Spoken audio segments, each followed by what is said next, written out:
Hello and welcome to the Black Dog episode number 325. I'm Lee. I'm Darren. I'm a time-travelling dolphin from the future! That's my ears. Jesus Christ. That's my ears gone. That's a waveform blowing out there, isn't it? There you go. Wow. Morning, everyone.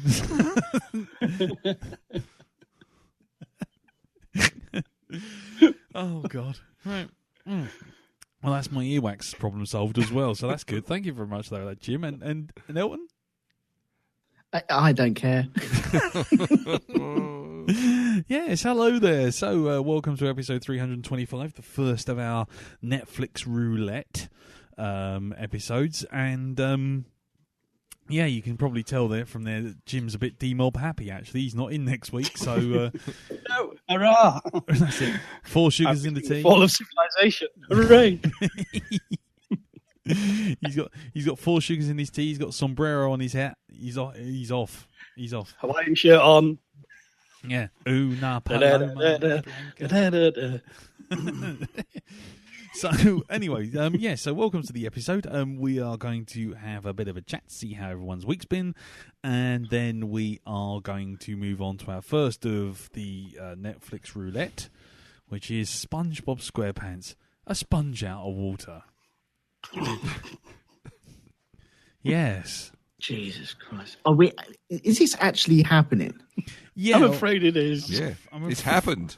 It's happened. Yes! Yes. My name is Bubbles. You breathe through the top of your head.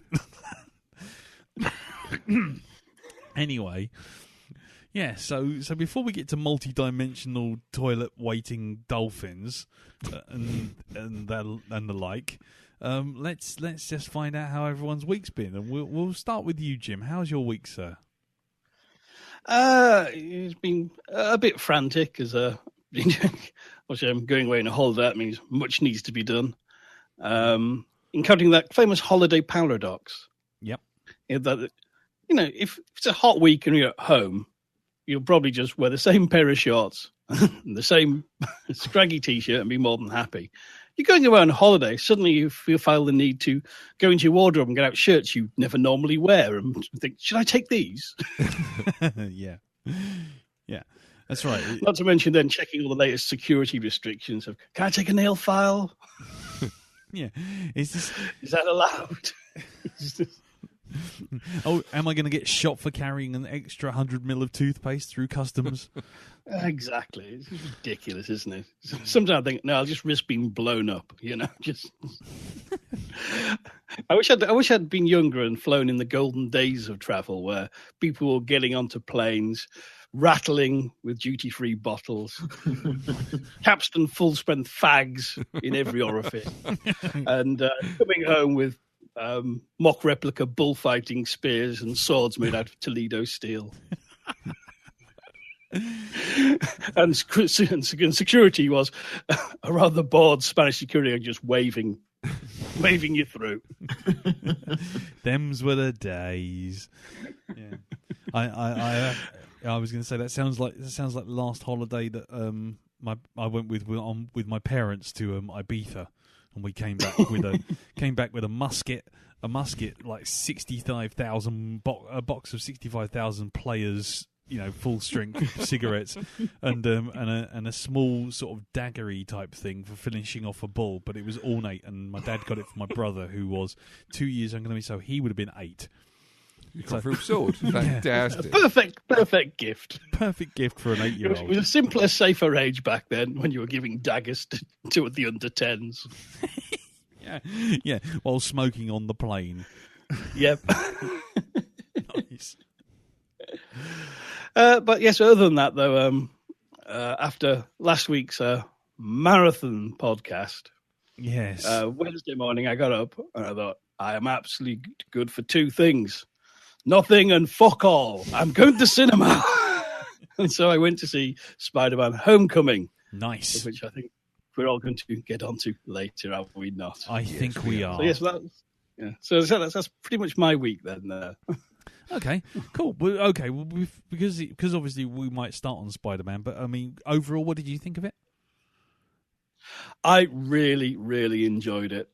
Nice. I mean, I went into this kind of, I'm sorry, I should see it, but this was kind of another reboot of Spider-Man. Really, I've been a bit mollified by his appearance in Civil War, which I thought was well done. Yeah, but it was still kind of Spider-Man: Homecoming.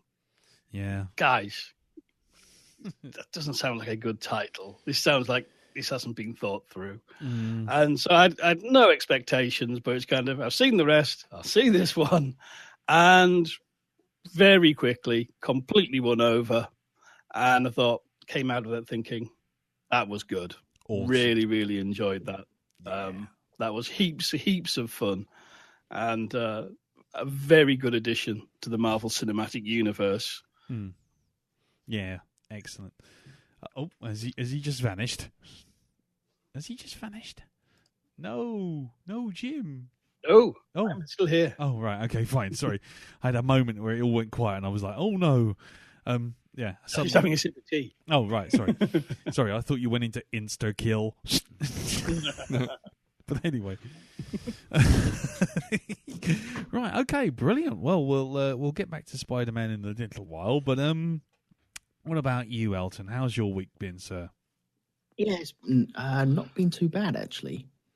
I had a fairly successful recording of Shonky Lab this week. Yeah. I vaguely, dimly recall that. I'm glad you weren't murdered or stabbed or anything like that. Enough, so was I. I've got to say, it was enthralling listening. Yeah, should have tried it from my end. You need more outside broadcasts, because that was quality. Darren's looking very confused. We'll explain it. I understand you mixed it up with members of the public. I did. Yeah. And outside Marylebone Station. Right. Well, you've still got all your fingers and toes and stuff. So yeah, you know. Yeah, reporting in about Flying Ant Day from live from London at like 10:30 at night or whatever it was. Stupid o'clock at night because my bloody trains were all up the shit. But anyway, that's my week. We'll carry on, Elton. It was bloody good. I thoroughly enjoyed that, and yeah, I thought it worked really well, and I like all the ambience that it brought to it as well. So yeah, cheers for that. I really did enjoy that, and we did get a little worried as to what happened to you because 1 minute you talking to a man about peanut butter, and then the next minute it was maybe being stabbed. Yeah, all I remember of that evening with you was just you going around going, you shouting down my headphones going, now please don't get killed on the podcast, please don't get killed on the podcast, I don't want you to die on the podcast, it'd be great for ratings, but don't die on the podcast. Yeah, there's one hand ratings, the other hand a death on my hands, and it's kind of balanced, and I didn't know what way to go, but I'm glad you got home safe. That's good. Yeah, fucking ridiculously late, but that's another story. Well, like I would be happy to do that again, but I tell you what, making all those ambient noises while I'm sitting in a phone booth, going while trying to actually talk at the same time was really tough. It's good. It's very, very good. It's very good.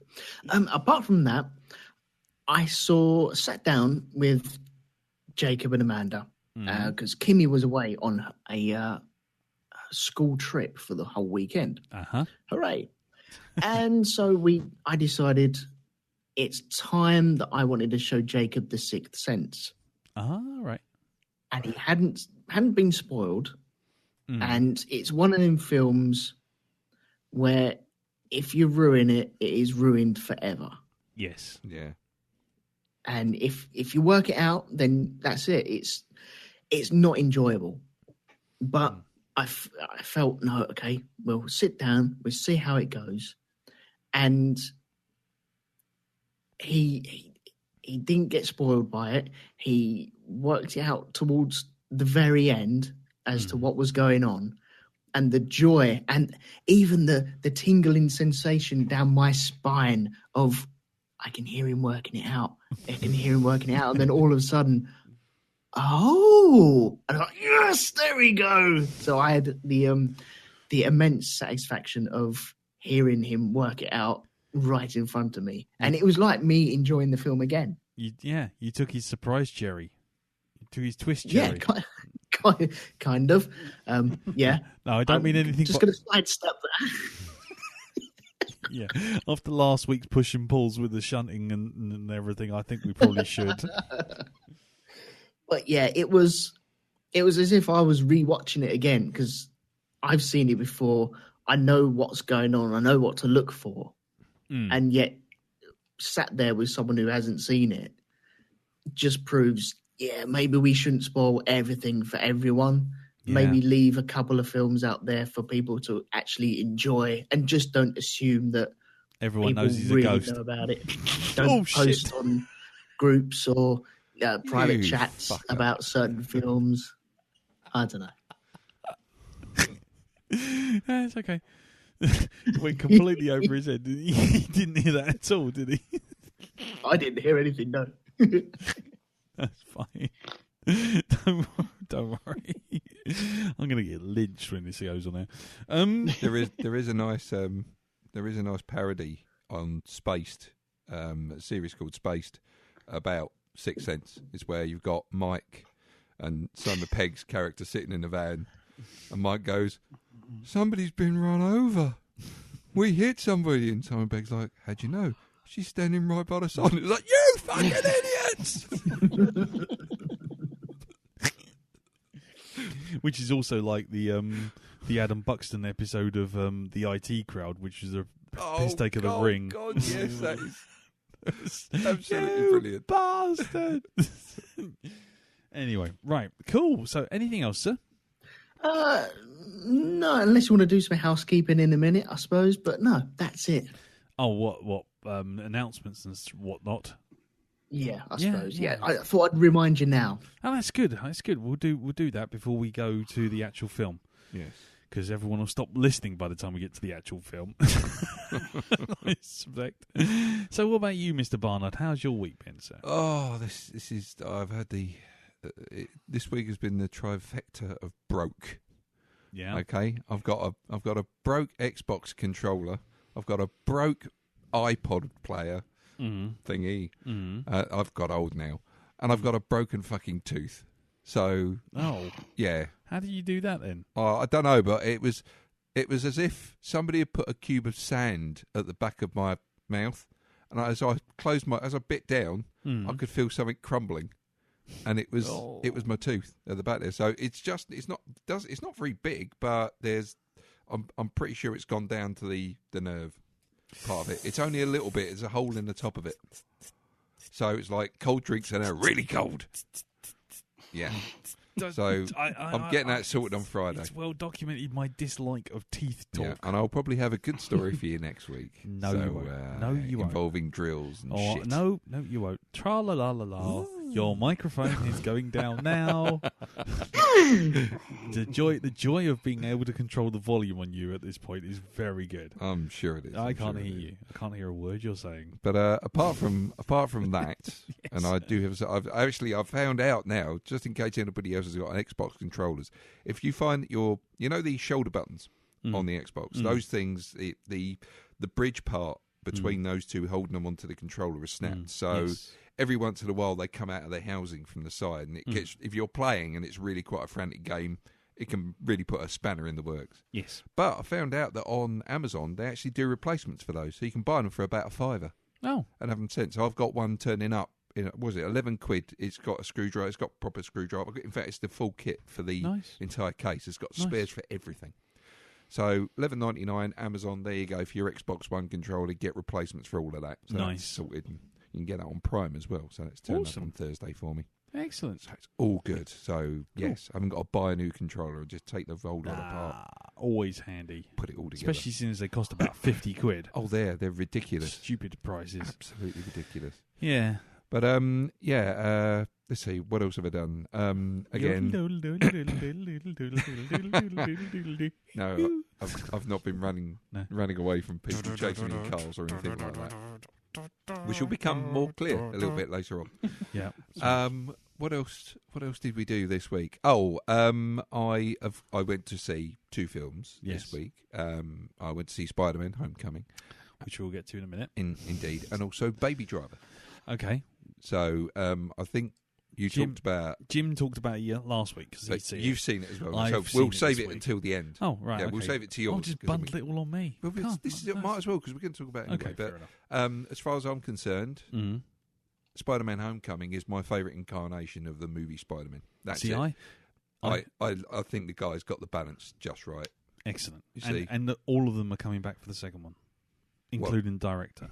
They are brilliant. Excellent. Brilliant. So that's great. I think So for me, he is the most perfect perfect rendition of Spider-Man. Yes. And Peter Parker. Yep. That I've seen. What the? No, shush, shut up! Don't say any more. And Baby Driver. Yeah, fantastic film. Really, really cool. It does suffer from a bit of a one Barnard.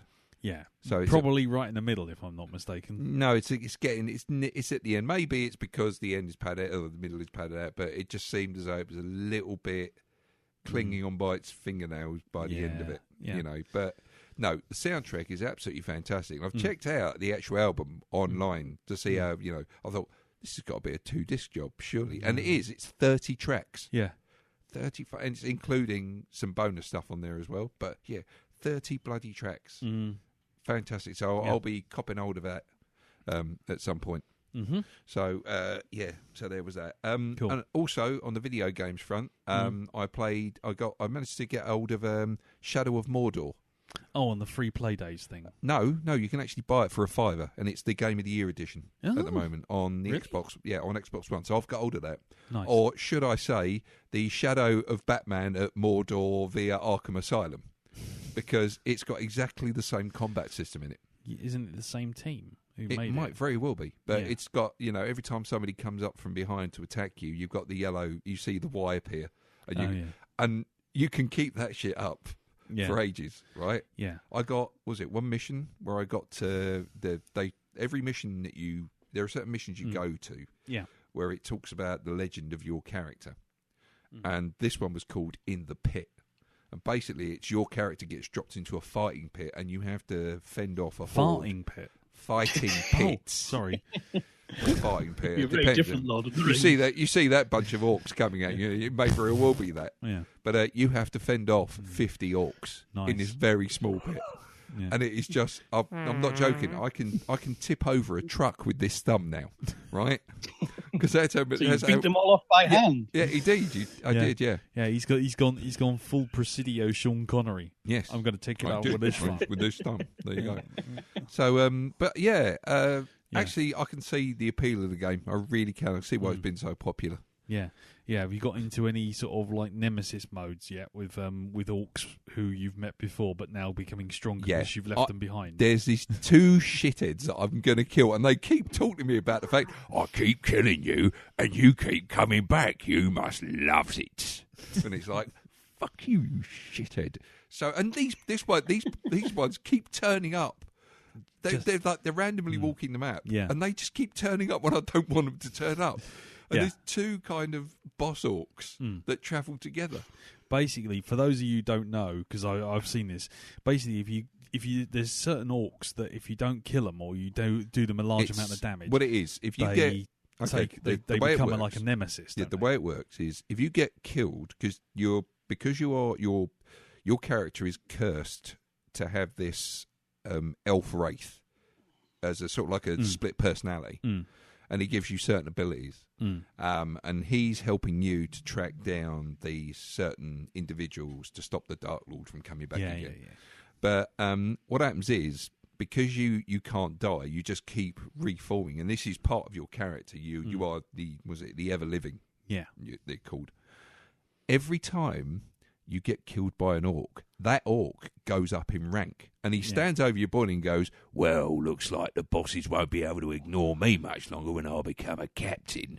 And then it switches to this screen, and you see him go up in rank, and it shows you where he stands in the whole hierarchy of of the Orc army, and it's a great little feature of the game. So you've got these guys who continually come back and get you. Yeah, if you fuck it up, I mean, I've killed quite a few of them, but there's just this one shithead that appears every time I don't want him to. He just turns up at the most inopportune moment.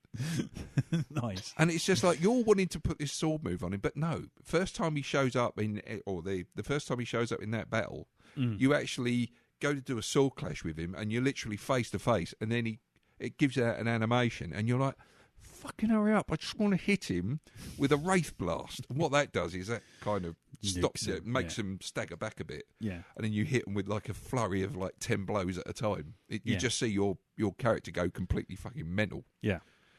But yeah, these two keep turning up and shivving me. Oh, and that's an option as well. If you come up behind some orcs, you can either stick them with a toothbrush, interrogate them. Yeah, or it's actually got shiv 'em as a button. So, yeah, but nice. It's good. It's quite a bleak game, but yeah, when you really get your kind of ranger on there, and as your powers, your abilities progress, your fighting gets even better because you get lots of little tricks to pull out on them and things to do. And there's a whole range of abilities I'm just waiting to get. I'm just on the cusp of getting these things. Yeah. And there's one ability you punch the ground and everybody gets hit by this Wraith Blast thing. Shockwave sort of thing, yeah. And they just kind of all stagger around, which means you can do the killing move on each and every single one of them. So you can kill about 10 of them at a time. Oh, nice. So I've got that just there. And it's just... Oh, it's so close. So close. But yeah, so currently available for a $5 on Xbox on the Xbox Live. Get hold of it. It is a good game. You'll enjoy it. It's lots of action. And yeah, nice. Lots of stabbing orcs in the eye. Stabby, punchy action. And he does actually stab them in the eye. Yeah. I've seen a couple of the old animations. They look a bit gruesome, but they are. Yes. Cool. Excellent. Anything else, sir? No. Really? That was it. I've fallen down and I can't get up. Yeah, apart from going to the cinema. Yeah, that's about it. So. Okay, right, cool. Well, my week's been kind of all over the place. Let's do the films first. Got him. So Spider-Man. Yes. Watch that. Obviously, I thought very good. I really enjoyed it. I thought you weren't going to enjoy it because his mask does come off at least once. No. Which is always your bugbear. No, it's not that. It's the thing that, you see, this spans back to Spider-Man 2 with Tobey Maguire, where it's just like, why are you bothering wearing a mask? They used that gimmick 3 times in that film, and that's what annoyed me. Okay. And for me, it's like thing. But the way they handle... Oh, we should say, by the way, spoilers... Spoilers. Do we want to do a 10-minute spoiler zone on Spider-Man then? I think we should, because I feel as though we've just walked into this and we've already kind of dropped a whole lot of shit. We've dropped something there. So. Oh God, hold on. Where's my 10-minute spoiler zone jingle? Bloody hellfire. Okay, hold on 1 second. Here we go. Get in the bunker, people. For 10 minutes. Yep, that's right. When you hear the air attack warning, you and your family must take cover. That's right. This is a 10-minute spoiler warning for Spider-Man. Jim, you feel free to jump in. Elton has left. Yes.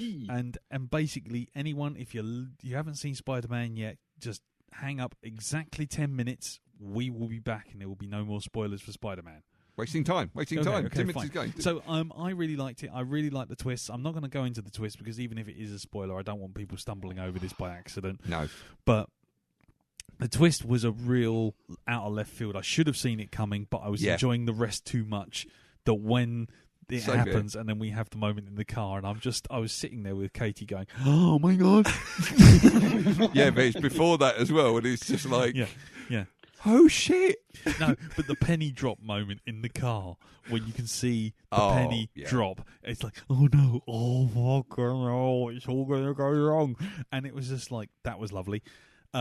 Possibly one of the best. In fact, I think next to Loki, Michael Keaton's character has probably been given the most flesh on the bones. Yeah, I think so. Definitely. Yeah. He's so good. He's so good in this. He really is. It's just like Michael Keaton seems to have come back really, full pelt recently with the sort of films he's been doing, and this is no exception. And I don't know about you guys, but how did you feel about the Spider-Man movement? Because when he's in the suit, it took me a little time to get used to the fact that they were going to go actually just completely bendy, flexible CGI guy, because there was a lot of mid-distance and far-distance character moments where he's kind of, especially when he swings in and you just see him hit the floor and sort of skid for like 50 feet and then go, I'm okay. I like that bit, actually. And it was face plant. Just but it was all a bit weightless, and it took me a while. But then I realised that what it was doing was basically literally doing a cartoon. Well, it's also the fact that he's flexing his powers, so I've got no problem with that. It's just that's his superpowers. He's super fast. So yeah, no problem with that at all for me. What about you, Jim? Well, for me, it was a case. I was just delighted to get a Spider-Man film where he's Spider-Man. Yeah. I mean, that was the great joy of this was it did the origin exactly how the comic would. Yeah. Literally a couple of panels. I got bit by a spider. Did it? Done. Yeah. The spider's my dead. scene from Tony Stark. Done. Yeah. You know what I mean? We don't have to drag it out for 3/4 of an hour. And, you're getting straight to the spider action straight away. I mean, for me, I like that the suit was a fabric suit rather than these sort of rubberized, sort of body sculpt suits we've had in the past. And this sort of felt how I always imagined Spider-Man as I read him as a kid would look in real life. Yeah, definitely. Sorry, go on. And so the other thing that really struck me is this actually felt like it was a film in the Marvel universe. Yes. Especially, I mean, Doctor Strange, that could have been in the Nicholas Hammond Spider-Man universe, for all we knew. And that has been a failing in a lot of recent Marvel movies, that it's a token nod, but you're not building the universe. Well, this actually felt it was building on the universe they had set up in the first Avengers, and they expanded it, and then they didn't take it all away at the end. No, because they were even reset switch at the end. You know what I mean? Yeah. And that was really, really fun. Yeah. And I thought, as someone has said, it's kind of this Spider-Man for me. It's the Goldilocks Spider-Man. If you thought Maguire was too angsty, if you thought Garfield was too sassy, this one is just right. Yeah, he's got the gift of the gab, and when he goes to being Parker as well, he's got the Parker personality. He's got the believable for me. Yes, definitely. But something I did notice as well, as far as I can tell, no Spider-Man film of recent years, past 10 years, has dealt with spider sense. This one does. No, it doesn't. No, it does. Go on. You see, there's a replacement for it. It's the suit itself. Yeah, well, that was what I was going to say. That was one thing I didn't like. But that is the spider sense. The fact that he's got this thing in his suit now telling him stuff, which is what the spider sense would do. So in a sort of realistic universe type thing that they try to put on these characters. Yeah, but the Sam Raimi ones dealt with spider sense because that was the whole point. He'd go into that slow motion stuff, see everything around, see the fly moving really slowly, see everything going up in the air really slowly, and you got that sense that's not spider sense. That's just him moving. No, that's just him moving quickly. No, they did a whole thing of him being exactly aware of everything around him in a big sort of 360 camera move, and then they make a point of it in Spider-Man 2 because he knows that the Doc Octopus's arms are coming in, and then they make a big point of it in Spider-Man 3 because Venom doesn't trigger it and he can't see it. Right. That was the whole point. And so Spider Sense, I don't know about the Andrew Garfield ones because I've only ever watched them once and I wasn't that impressed. I don't remember anything really. But in the first three, he definitely has spider sense in the true sort of true believers kind of fashion. I mean, yeah, that was the only thing that threatened to tip it was the fact that his suit was kind of doing most of the lifting. It was kind of like, at what point does he stop being Spider-Man and start being Iron Man at this point? 512 combinations of webs and all this kind of stuff. Well, that's the whole Tony Stark over-designing thing. Yeah, you know? yeah, I know. I enjoyed it. I thought it was fun, especially, like I say, insta-kill. Yeah. I love that. No insta-kill. Insta-kill. And all. Yeah, so at one point I did feel kind of, are we turning to Iron Spider a bit here? Well, and then there is that reined it in, I think. Yeah. The Iron Spider is in there as well. Well, effectively, yeah, at the very end, isn't it? That suit at the end. That is it. It's like, that is the Iron Spider, yes. Yeah, but apparently we're not going to see that again in the sequel. That suit's gone. That's that fine. Gag's gone, which I'm quite happy about because the Iron Spider suit was shit. Yeah. Yeah. No, so I thought Keaton was good. I thought Tobey Maguire, Tom Holland was good. I love all the Iron Man, all the Captain America videos. Yes. Brilliant. I love them, and I love the first one when he first wheels out and he goes, "Hey kids, you got to keep sort of bodybuilding and all this sort of thing." And the guy goes, "Yeah, listen to Cap. I'm pretty sure he's a war hero now, a war criminal, now. But let's not worry about that." Just sort of wheel the telly off, and he's even standing in the wrong place for the telly to video. Oh yeah, here with your gym t-shirt. Yeah, I thought all that, but that's what Jim was saying. The world building in this actually goes a long way because they even have them kids studying the Sokovia Accords, yes, which is the thing that Civil War kind of was all fighting over. Okay. They had a mention of something. Was it Thor's belt? Yeah, as Thor's well belt, yeah. as they're loading the plane up. That's right. And then there was also the thing about what's it? There was Ultron stuff. There. Oh, the Ultron head. Yeah. It's like, Oh no, it was it. Yeah, it was the head. Was it? It was that's right. Arm and a head, and it was just and all the stuff about moving people upstate as well to the new sort of Avengers building. I mean, all that stuff was just.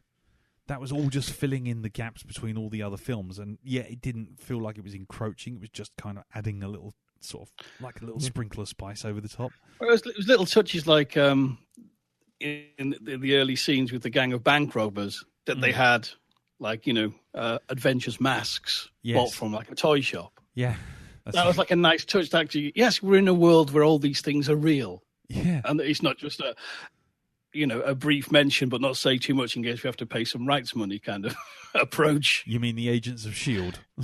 Yeah. Yeah, or Daredevil, the incident. Not wink, wink. We're not saying what it is, or we'll be in a lot of legal trouble. Yeah, exactly, yeah. Yeah, and even the opening when they're all sort of demolishing all the stuff in the Grand Central Station, and there's that bloody great thing that Thor and Hulk bring down at the very beginning. It's just like, oh my god, that's so cool. Excellent. Anyway, I love the Vulture yeah. costume as well. By the way, yeah, my friend That David. was so cool. David. Oh, that's too loud. Go on. Okay, we got 30 seconds. Darren, last thoughts. Ferris Bueller reference. Oh, Ferris Bueller reference. Darren, Yes. quick, go. Excellent. Love it. Good. Stuff, things. Spinny Most webs. fun since Guardians of the Galaxy. And just remember, folks, one of the greatest qualities of a soldier is patience. Sometimes it pays off, sometimes it doesn't. That's the end of the spoiler zone. Welcome back, Elton. Oh, he's not back yet. Anyway, or maybe he is. Maybe he's just not. Maybe he's just listening in. Yeah, maybe he's given up. Yeah, pretty much like everyone else here. I'm saying me anyway. I have. I've fucking given up. Anyway, I gave up a long time ago. yes. So I saw Spider-Man. Feels like an extended whip pan away from In Space. And then after that, I have seen Baby Driver. Yes. I have a theory on Baby Driver. Are you allowed to say it? Yeah. Can I just say, please don't tell me you think it was all a dream or a coma thing or something like that. Because you could leave right now. I know you live here, but you can just walk out. No. Don't give me that hackney-eyed old bollocks. No. No. Go on, what is it? It's very, very, very simple. Oh, so we're allowed to say, yeah, it's not going to kill it for anybody. No, it's not a spoiler. Well, okay. Basically, it's Edgar Wright's Han Solo movie that he wasn't allowed to make. Don't you mean Ant-Man? No, I think he wanted to do Han Solo as well.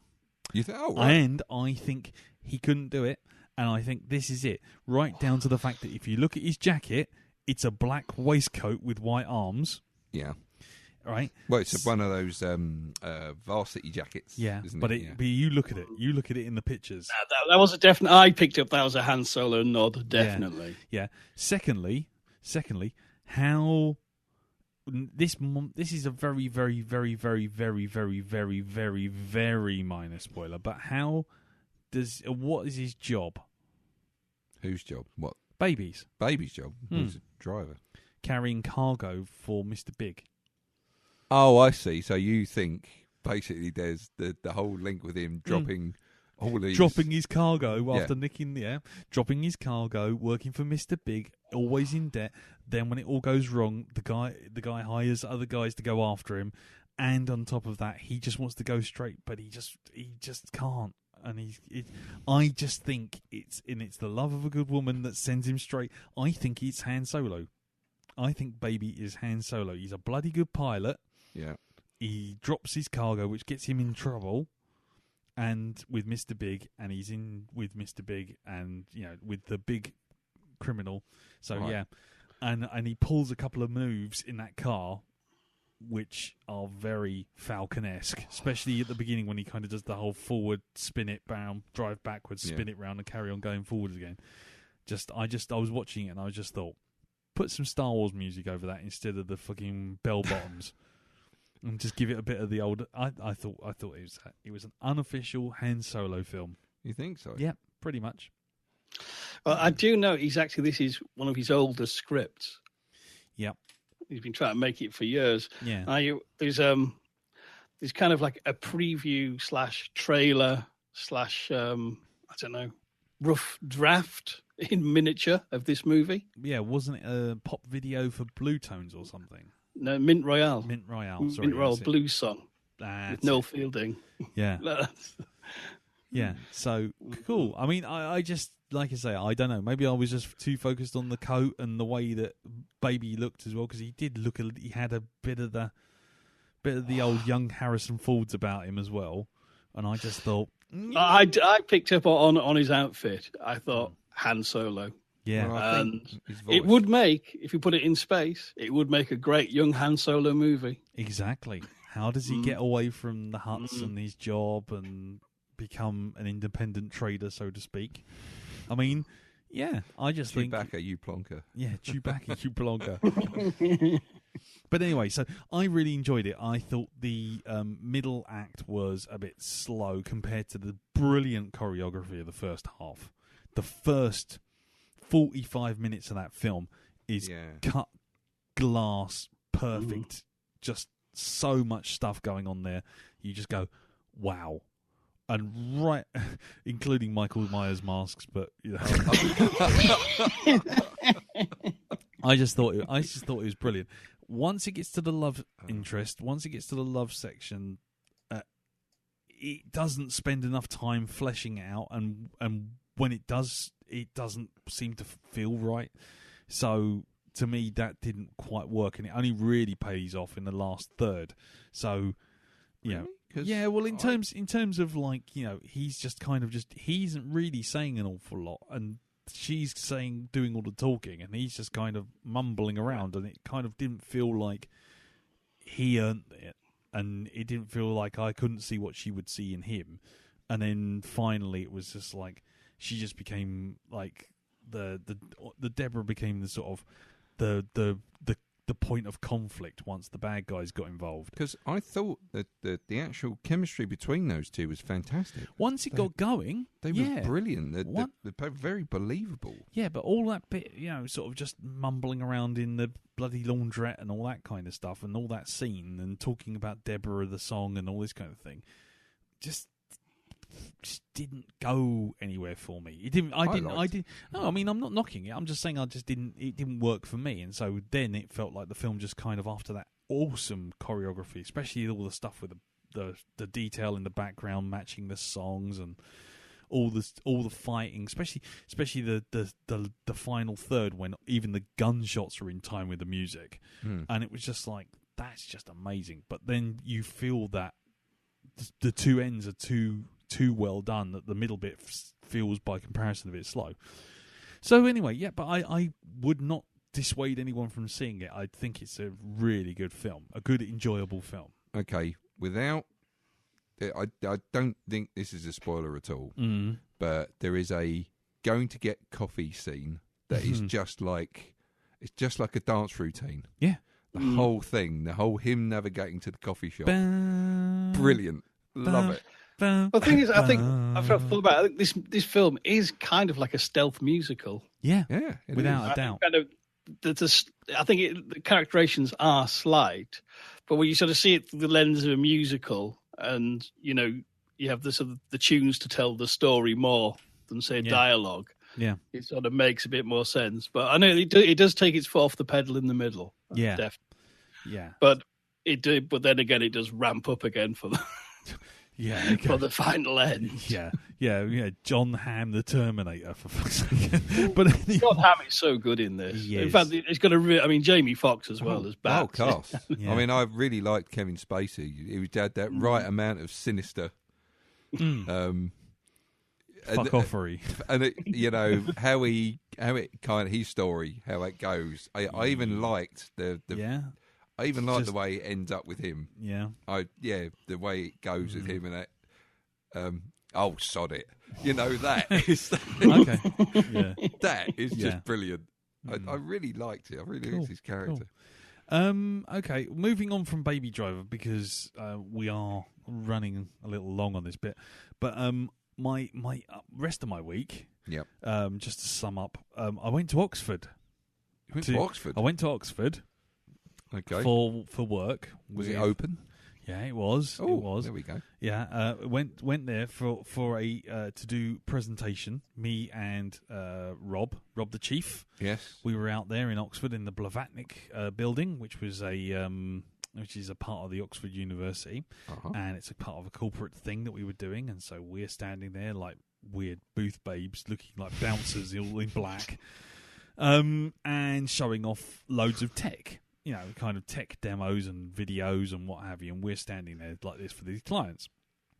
Anyway, and why are you laughing already? Okay, you and him as booth babes, yeah, trying to sell something, right? And I've just got now you've seen the latest season of Archer. Yes, Lana Kane. What's the finish of her doing her comedy routine? What's that bloke shout out? That's it. Yes. Yeah. Okay. Yeah.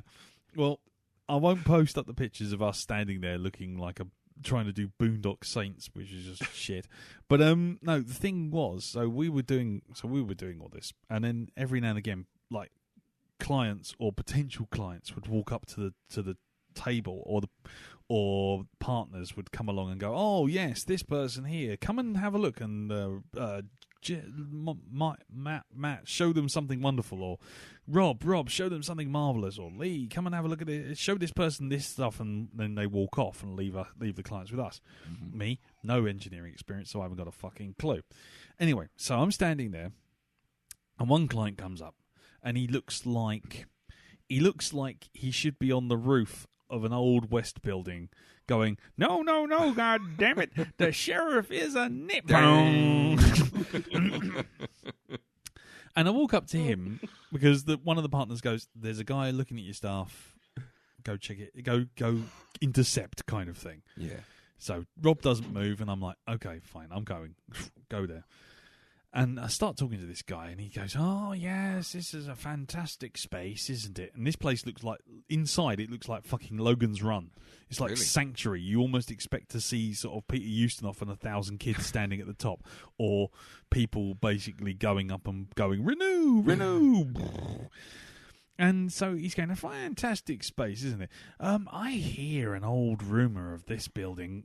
I'm showing him all these graphics, and he goes, I hear a rumour of this building that there's a panic room. Is that right? And we'd only just been talking about this earlier, and I went, oh, yeah, there's a panic room because they wanted to build it just in case the Queen turned up and all this sort of thing. And he goes, so that could take an explosion, couldn't it?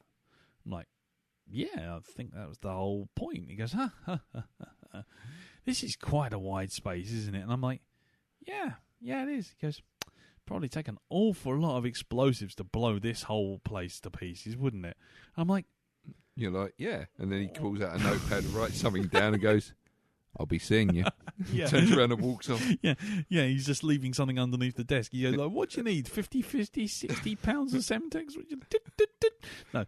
So I'm like, yeah, well, I said, any other time I'd probably call the police at this point in the conversation. And he's like, yes, but, we've all had a drink. I work here too. Ha, ha, ha, ha, ha. And he just kind of strolled off. I'm like, oh, my fucking God. Here we go. Did he stop one moment and go, Operation Zalazar is a go? And then, yeah, exactly.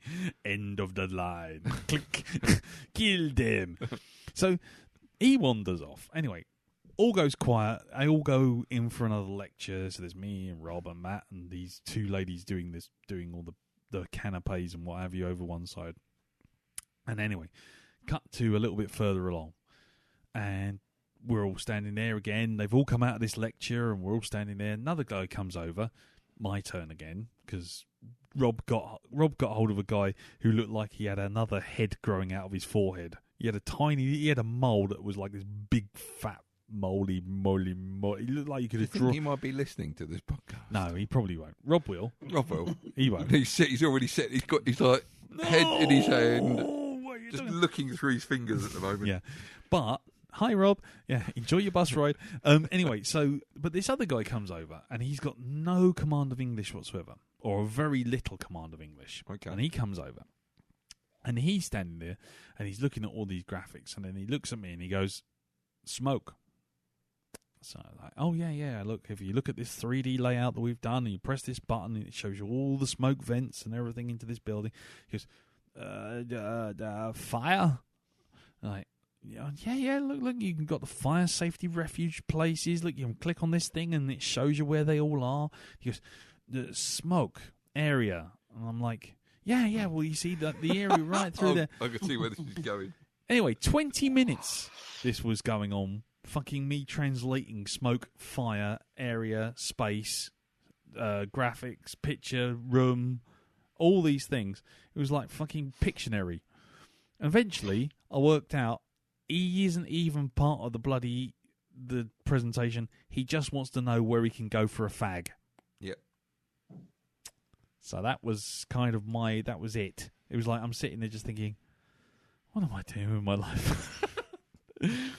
But then we all went back. We all went home. It's like there's hundreds of people all trying to talk bollocks at me. I don't want to talk business about anything at all. I don't want to talk about air conditioners. I don't want to talk about interesting designs or any of that crap. I just want to get on the train and I put my headphones on and fuck off home. Right. It's at that point all the trains to Paddington have been cancelled. Every Lovely. single fucking one. Rob gets a bus to Didcot, so he leaves. He just takes off, and as it turns out, he ends up on some sort of post-apocalyptic nightmare trip like fucking Damnation Alley. But I'll leave him to tell that story. Okay. And then it's like, finally, after a while, I'm now listening. I've run out of podcasts. I've listened to everything. I'm now listening to Shonky Lab live over the Mixler app. And sort of typing in things, and then every now and again the signal's going down. And then all of a sudden it comes up, he goes, oh, there's a train to Marylebone. You're right. Oh, yeah, sorry. Oh, sorry. I just didn't want to burp straight into Yeah, the all actual right, fair microphone. enough. That was That's fair also enough. So there's a train to Marylebone. kind of blown that so I now. think, right, fuck that, I'm going to jump on this train to Marylebone.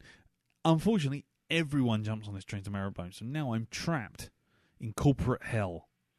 I am literally surrounded by the most dull human beings on earth, all frightened just to sit there and go, you know what, I'm just going to read the internet. And no one wants to do that because they're all sitting surrounded by each other and they're all trying to keep each other they're all trying to politically vie for some, I don't know, king of the fucking carriage or something, because they're all sitting there going, yes, well, that was an interesting thing old Andrew said there about this, that, and the other about engineering futures. Yeah, well, actually, I thought, and it just was like, none of you, I can see it in your eyes. None of you want to talk about this shit. No one does. That's when you go, smoke bomb! Yeah, baby! And disappear. But no, because like thousands of people all just piled on this train. There's nowhere to go. I'm literally trapped in the conference all over again. And every time I put my headphones on, they all look at me and go at me, and I'm like, take my headphones off. I'm like, sorry, and they're like, well, the graphics were very good. I'm like, yeah, thank you.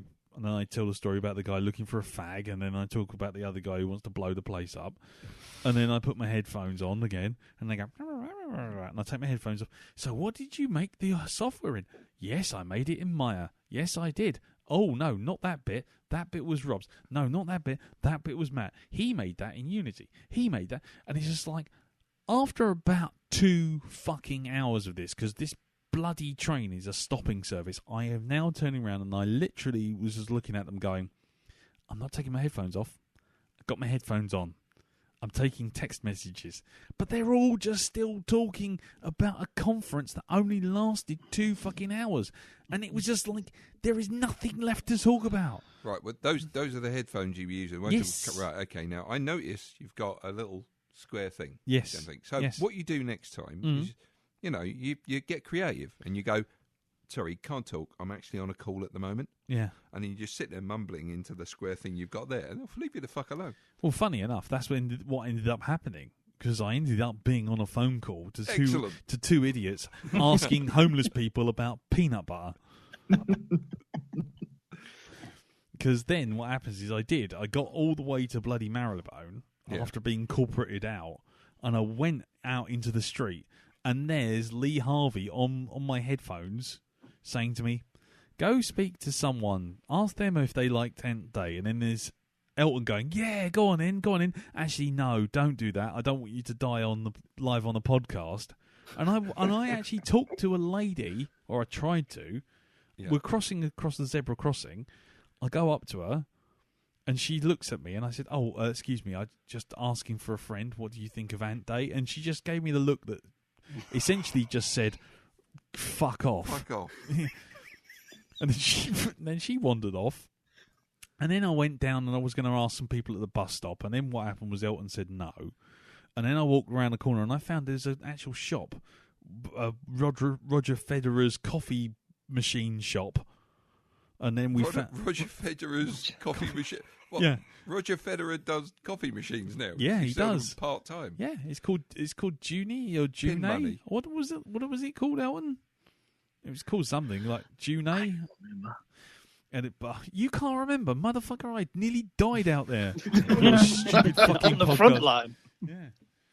Anyway, so I went around there and then saw lots of flying ants, and then finally I went to talk to this guy. There's literally a guy sitting there, and that's when you realised it was Roger Federer. Yeah, it was Roger Federer trying to collect money in a pot.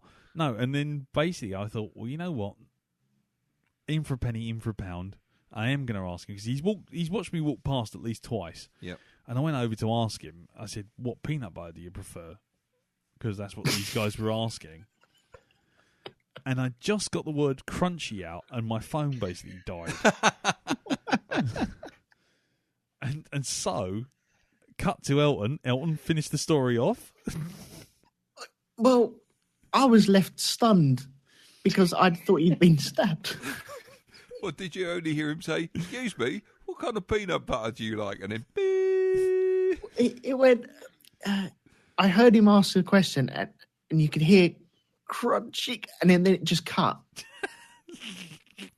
And it was one of them live broadcasts. Okay, do we carry on the joke, or do we worry about it? But if you listen to Shonky Lab, you can hear them both go, oh, I hope he isn't dead. Anyway, see you later, everyone. I'm going to send him a text message. Anyway, let's wrap it up. Exactly. It's like, well, thanks, fuck you very much. Not let's call the police.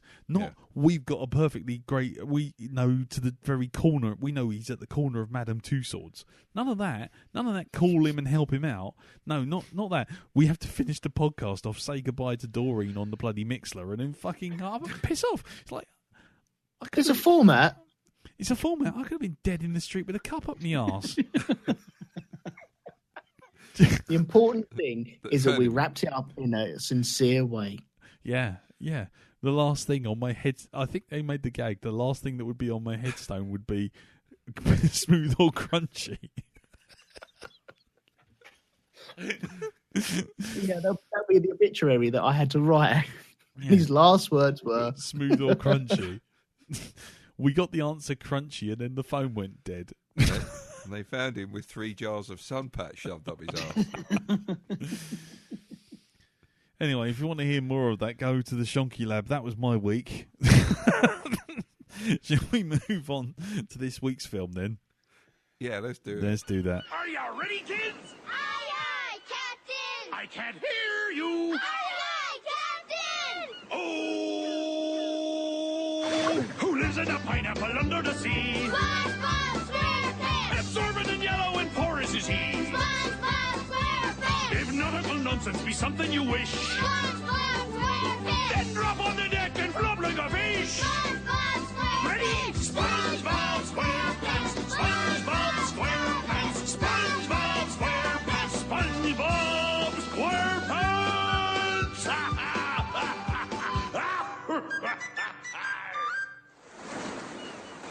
Right, okay, so this week's film, SpongeBob Squarepants Sponge Out of Water. Well, the first things first, we did promise that before we did the film, we'd do some sort of parish notices. So Yes. here they are. First parish notice is, of course, we are doing the commentary podcasts read along with, was it Cool as Ice? That's right. Vanilla Ice is cool as ice. Exactly. And yes, we will be doing that on Monday the 31st of July. But we'd like you all to just stop, collaborate and listen.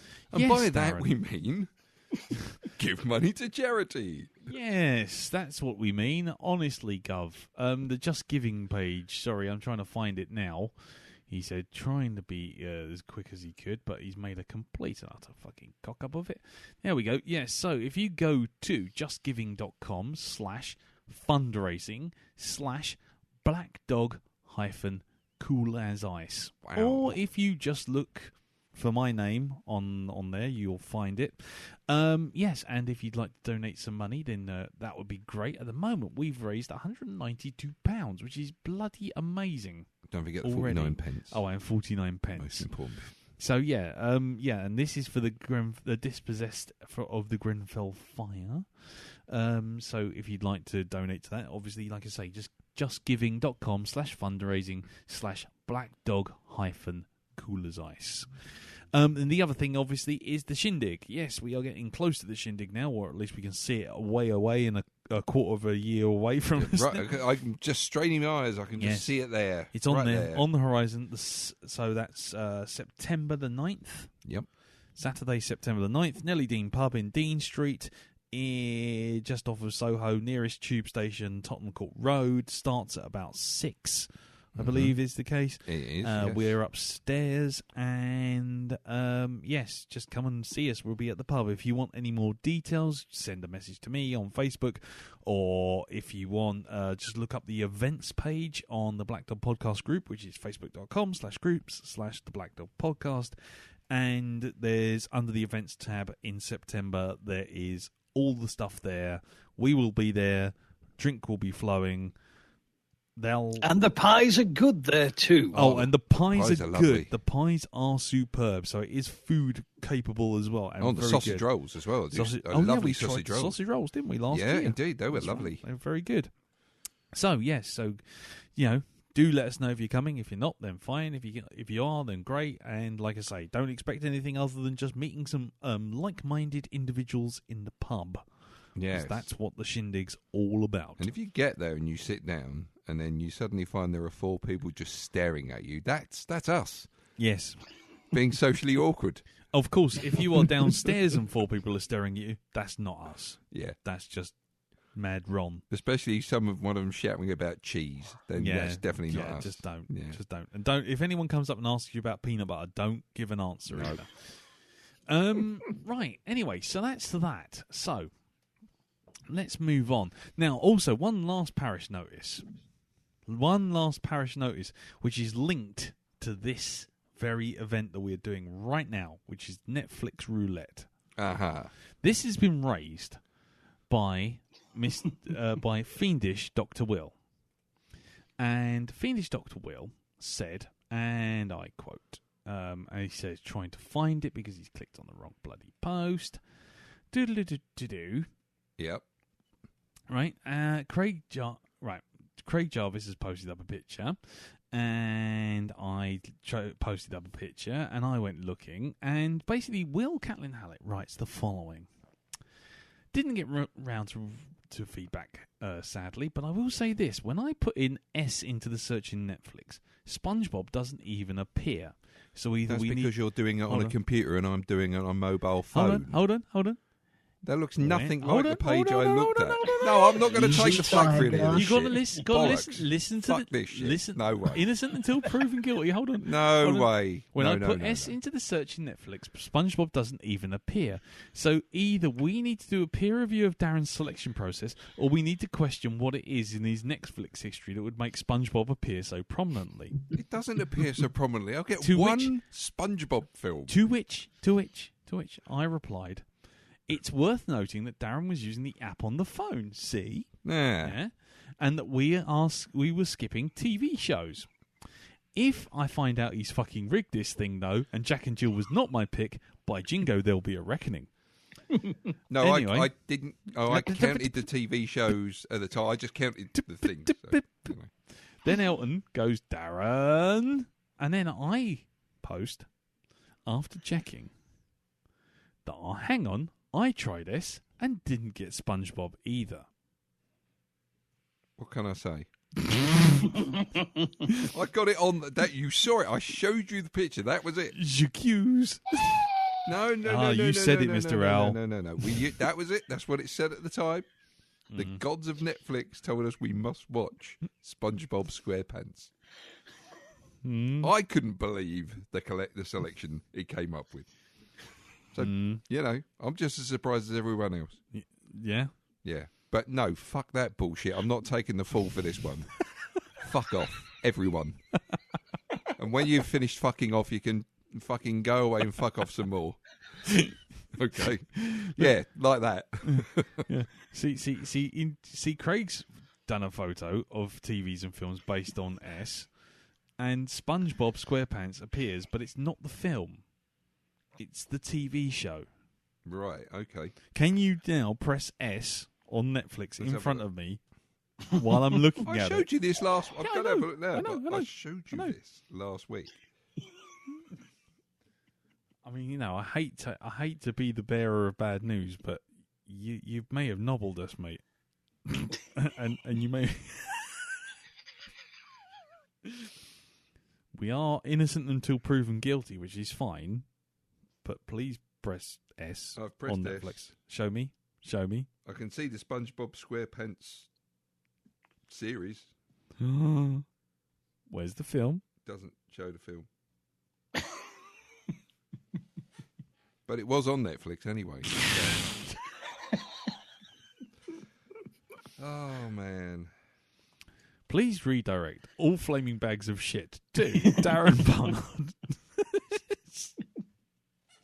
So can I just ask you to Okay, do one so- thing? Can you press J and Right. see if Jack and Jill appears? Let's have a look at Joe. Because if right? it doesn't, I'm going to leap across here and glass you. There you go, Jack and Jill. Jack and Jill, hold on. Jack and Jill. Yeah, I know. Look, I can see it. I'm just counting down. No, that's 1, 2, 3, 4, 5, 6, 7, 8, 9, 10, 11, 12, 13, 14. 14. J14. Did I say J14? You must have done. I think we had to move it on because there was a TV show that it came to. It was like, no, got to move on. It's like, oh, no. Okay. No, that's cool. That's So, cool. yeah. I just thought, brought it up, in the view of your peers, No, there we go. you've been judged. So, yes. So, yeah. If anybody would like to take this up further, obviously you can get hold of Darren through the Facebook group. I'm now putting in L and I'm looking for Labyrinth and I can't see that on here. So, Oh no! so obviously that's changed. We've been nobbled. Oh no! Right. Oh, let's put LAB. There we go. Labyrinth comes up as number 1 when If I you put LAB. yeah, but that's not working. Anyway, let's move on with this week's film. She's a fickle mistress. Is old Netflix. Yeah, it does appear that way. See, unfriended. I put you in. Unfriended appears. Yeah, unfriended. Is that just a reference to what you're doing to me right now after bringing this up on the podcast? Oh dear. Right, that's it. That's it. Well, what do you think, ladies and gentlemen? Let us know in the comments. Is Darren innocent, or has he stitched us up? Is this a group poll on the page? Yeah, this will be a group poll on the page following this podcast going up.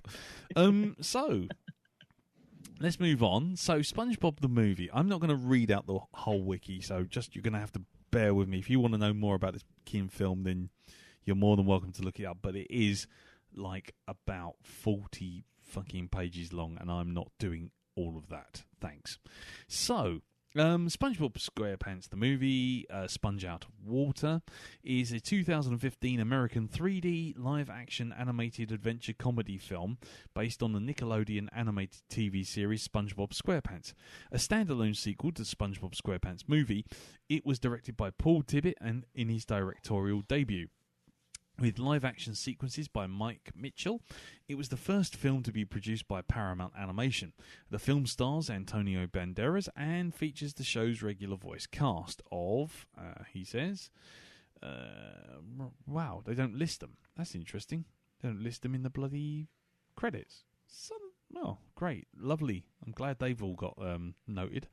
But they're feeling really good.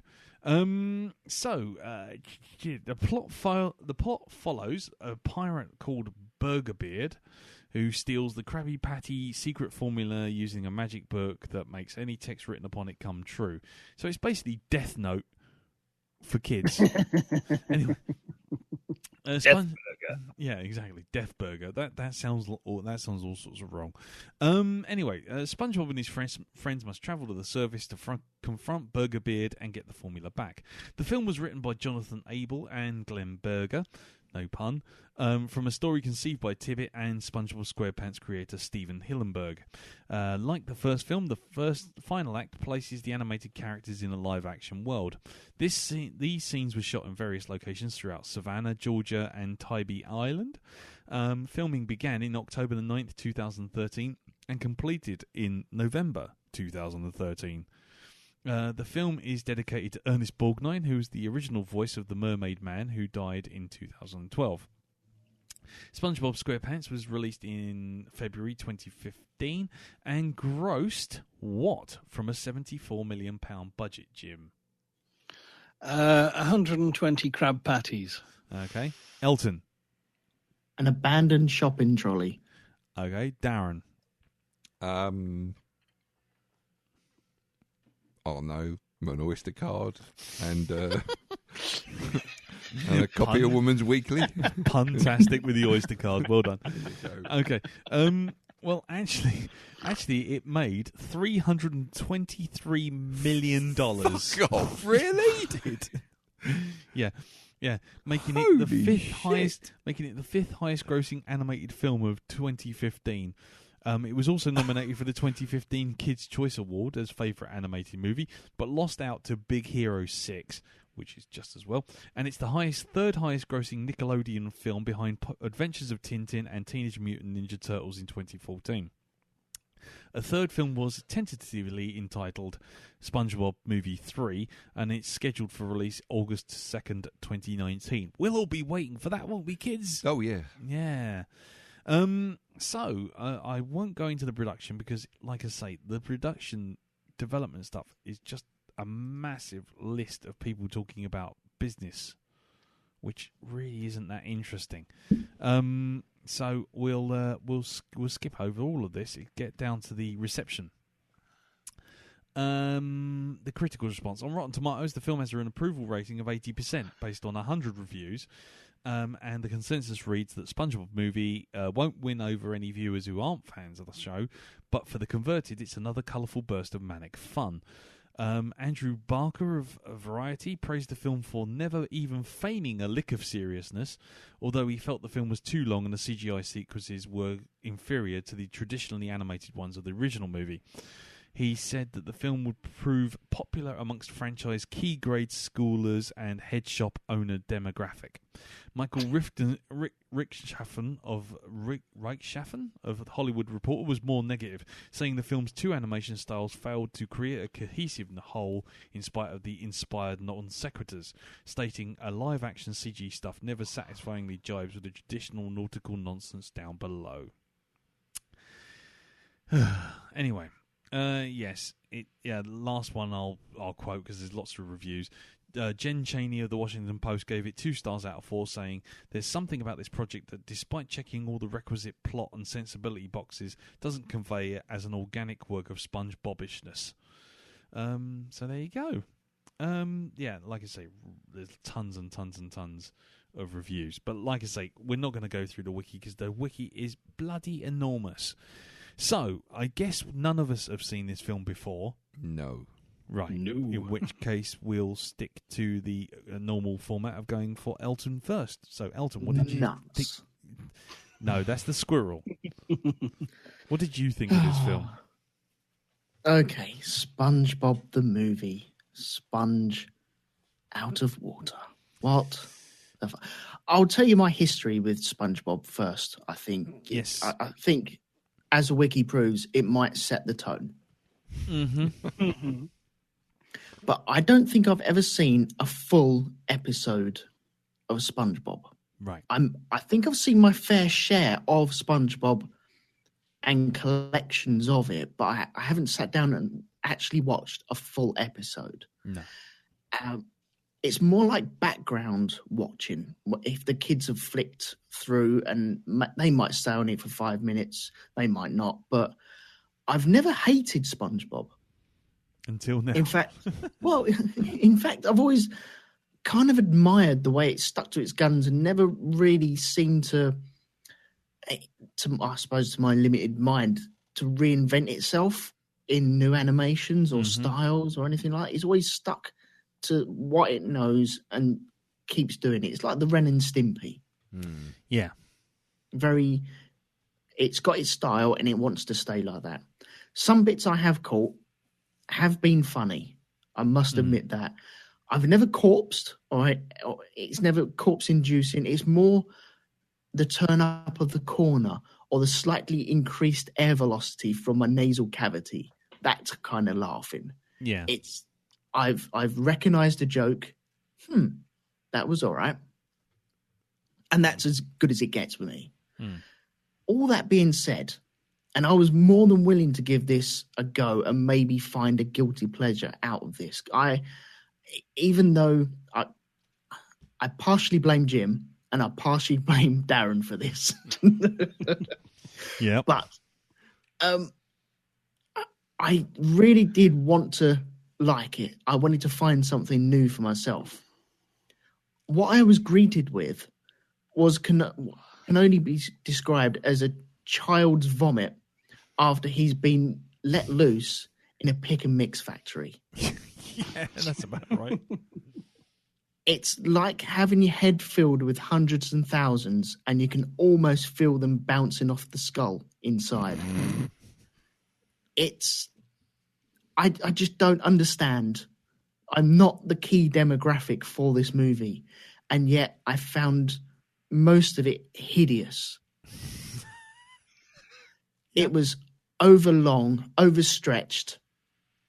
It was one story. Sometimes, let's take Simpsons for an example. Yeah. One episode, half hour, you normally get 2 or 3 things going on during their episodes. Yeah. And yet this film, with all the characters there, you had one underlying story. Yeah. And that wasn't enough to make it entertaining for me. Yeah. It going into 3D as well really doesn't impress me. I don't think it impresses anyone anymore. Nope. I think when The Simpsons did it, do you remember that episode where Homer turns 3D? That was different. But that was 25 years ago, and actually cost money in the time. It was really something else. I know, but it was done 25 years. That's the thing. Doing it now or doing it 5 years ago or 3 years ago, it's not impressive. No. It doesn't really work. If you're going to do this, go full hog and just do it 3D, or just keep to the 2D animation, but add something in there. Normally, what we've seen over the last couple of years with animation is you go in there and you need something there to keep the adults awake. Otherwise, the kids run riot in the cinema. And a lot to do with Pixar. There are little jokes thrown in there to keep us entertained while we look after the kids. Yeah. I couldn't find a slither of that. There were moments where, once again, my mouth almost twitched in an up direction. Yeah. But that was as close as it got. I didn't find it funny. I found it really water thin. It was really thin in the plot. Throwing time travel in there should have fucking had me going. And yet, no. It was just stupid. Just fucking dumb. It almost had me clawing my eyes out. It was hideous. And I found no fun in this at all. It had a massive amount of fun missing from this. Yeah. And that is not what I expect. I expect it to be colourful. It's fucking Nickelodeon. Everyone's on Skittles when they work at Nickelodeon, for crying out loud. Yep. They're bouncing off the walls on that shit. And I expect it to be colourful, bright, sharp colours and corners and very pin sharp. And yet what I got from here was, it felt really lazy, really no effort was made into this. Or it didn't feel like there was any effort or love put into this. It was just okay, we have this story which could fit into a 30-minute episode.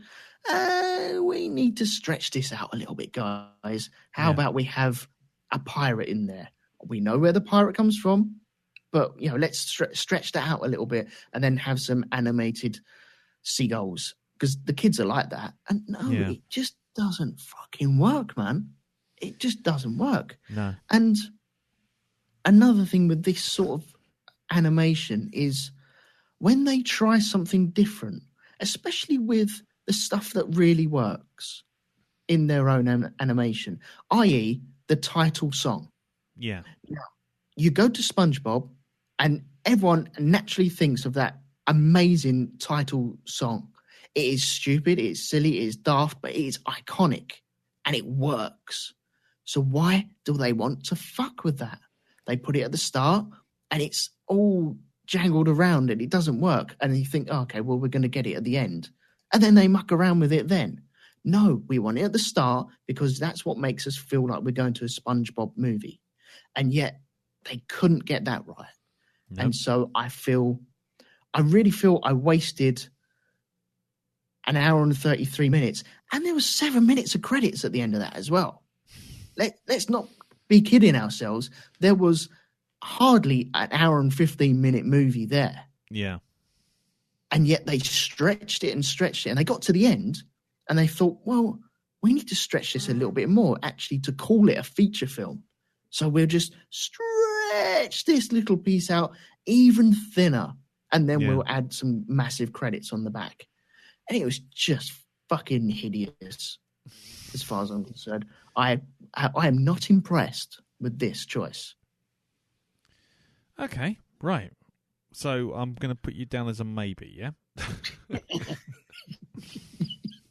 Yeah, put me in the maybe, air into no category. Brilliant. Okay. Yeah, right. Okay. Wow. Okay, well then, moving on to you, Jim. I take it you had a more pleasant experience than Elton? No, No, I'm not entirely sure. I'll start with my SpongeBob history. Yep. I've been aware of SpongeBob SquarePants, but as I am a 40-year-old man who neither has A, children, or B, a hallucinogenic drugs habit, I've actually never seen any more than a couple of minutes while sort of channel hopping. Yeah. I thought, this is kind of Ren and Stimpy for the under 10s. Yep. And to be honest, I was never hugely taken with Ren and Stimpy, which might be heretical to some people, but I found it got old very quickly and just became shouty and just weirdness for the sake of it.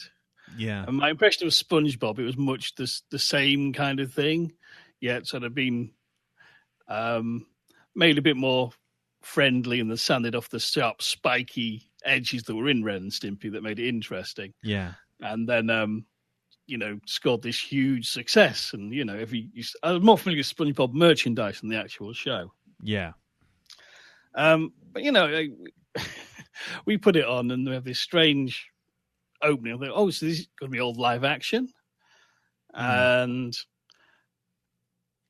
then it goes into the cartoon and and I was like getting a hang of kind of, I can see why kids like this. But I think kind of as a film, it's kind of, I know kind of, except kind of a lot of this humor is basic and stupid and the storytelling is basic as well. But, I'm a 40-year-old man. They're not naming this at me at all. And from what I could tell, there seemed to be at least doing those a few things where I did smirk, like autopilot. Oh yeah, autopilot. Yeah. And the library ticket in the book. Davy Davy Jones, Captain Kidd. Little details, and it's kind of. I appreciate. I've seen a lot of kind of.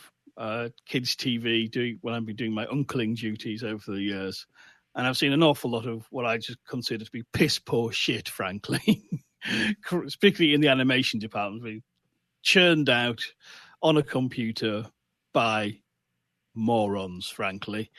You know what I mean? Really kind of just no craft, no charm to it at all. And with Sunshine, I got the sense I could see the charm, I could see why it was popular, and I got kind of the conceit that SpongeBob is this wildly optimistic, total innocent, and literally totally square.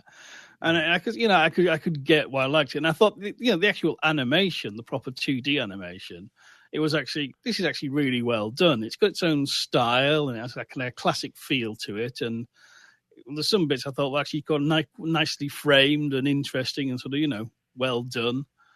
But the thing is, it's kind of, as a movie, I think, as one critic said, it does sort of take a dive when they go into the live action. I thought the characters were well realized in 3D, better than I was expecting. But by that point, the movie has just run out of plot and it has no real idea of what to do with the characters once you sort of put them into real life, as it were. Yeah. And literally, you're talking textbook fish out of water comedy here. There's lots you could have done with that. But, it just certainly certainly a Barnard too long for my liking. And I imagine possibly a Barnard too long for a lot of children as well. An hour and 15 minutes would have done this. Yeah. The thing is, I was flagging with it, and then they had Matt Berry turn up as the dolphin, Bubbles, which did amuse me massively. Particularly when he comes back from the loo with the bog roll stuck to his tail. And then reappears later on. We've still got the bog roll. Still with the bog roll on his tail. Yeah. I can see why people like this and why it has a cult following. And my impression now of SpongeBob is it's kind of, and I did do a bit of reading, is that this is another watery pun, I'm afraid, but I'm appropriate one. This is post-Shark SpongeBob. And apparently, according to this film's, the TV show's fans, the creator at this point had left, and Paul Tibbets, who directed this, had took over the TV series. Yeah. And then the TV series takes a dive and sort of plateaus out into product. And has been widely described as laugh skimpy, is a phrase I Yeah. came across. And I kind of feel that's like this movie. It's kind of, there's some bits that did amuse me, but it's kind of, they don't keep up. There's no pace to it. And there's long bits where nothing's really happening and it's not wild or crazy enough. And it could have done some more songs in it, to be honest. Really? Anything, you know what I mean? Just to keep the lunacy quotient up. But I just don't think it had it. But it's kind of, I'm not sure I liked it or disliked it. I was more just bemused by the whole thing, really. Nice. Okie dokie. Well then, what about you, Mr. Barnard? What's your history with SpongeBob, and what did you think of this film? Well, I've not really got any history with SpongeBob, but I do have a bit of a history with Ren and Stimpy. Yes. And I'm, I consider myself a little bit of a Ren and Stimpy fan. I do like some of the earlier series of Ren and Stimpy. I'm not sure what it's like when it got to the later episodes where it kind of went. Once they realised that kids weren't watching it anymore, and it went to late night on Adult Swim. Yeah, it changed into things like Ren being a shower attendant at a ladies' gym and that kind of thing. Right. Yeah, it really went down. It really went into sort of Fritz the Cat sort of territory. Okay. Trust me on that one. Well, I remember, was it Powdered Toast Man from that as well? Used to enjoy that. Yeah. So, I went at this. I thought maybe I'm really going to enjoy it. I thought maybe it's got sort of like hidden stuff for adults in it. Yes. Whatever. And going by what's been told, so I said now about the fact that the guy who used to produce the good shit, yes, left the show. Yes. Then I can see why I probably wasn't, laughing all the way with this one. Right. Shall we say? Yeah. I did find some bits quite funny in it. Okay. I think my favourite bit is Bubbles the dolphin. Yes. Right? As that to me is like the pinnacle of this film. Okay. Bubbles, Matt Berry in anything just makes me laugh anyway. Okay. Just using that. He's like Sean Connery. He does the same voice for everything. Yeah. But it's just funny. His voice is funny. That's it. I liked him when he was Lucien Sanchez. I've liked him when he was Thingy in IT Crowd, the boss in the IT Crowd as well. Yep. Excellent. Yes. And Toast. My pants. What about Toast? Toast. Toast. Oh, yes. I can hear you, Clem Fandango. Brilliant. Yes. Just absolutely excellent. So I found that funny. Very funny. I like that. Let's see. What else did I find funny in it? The whole apocalypse bit where it just suddenly just flips. Just like changes. I hope you like leather, dude. just that. Yeah. They're all in fucking bondage gear. Yeah. And it's the way that the town just goes to pot within 3 minutes. Yeah.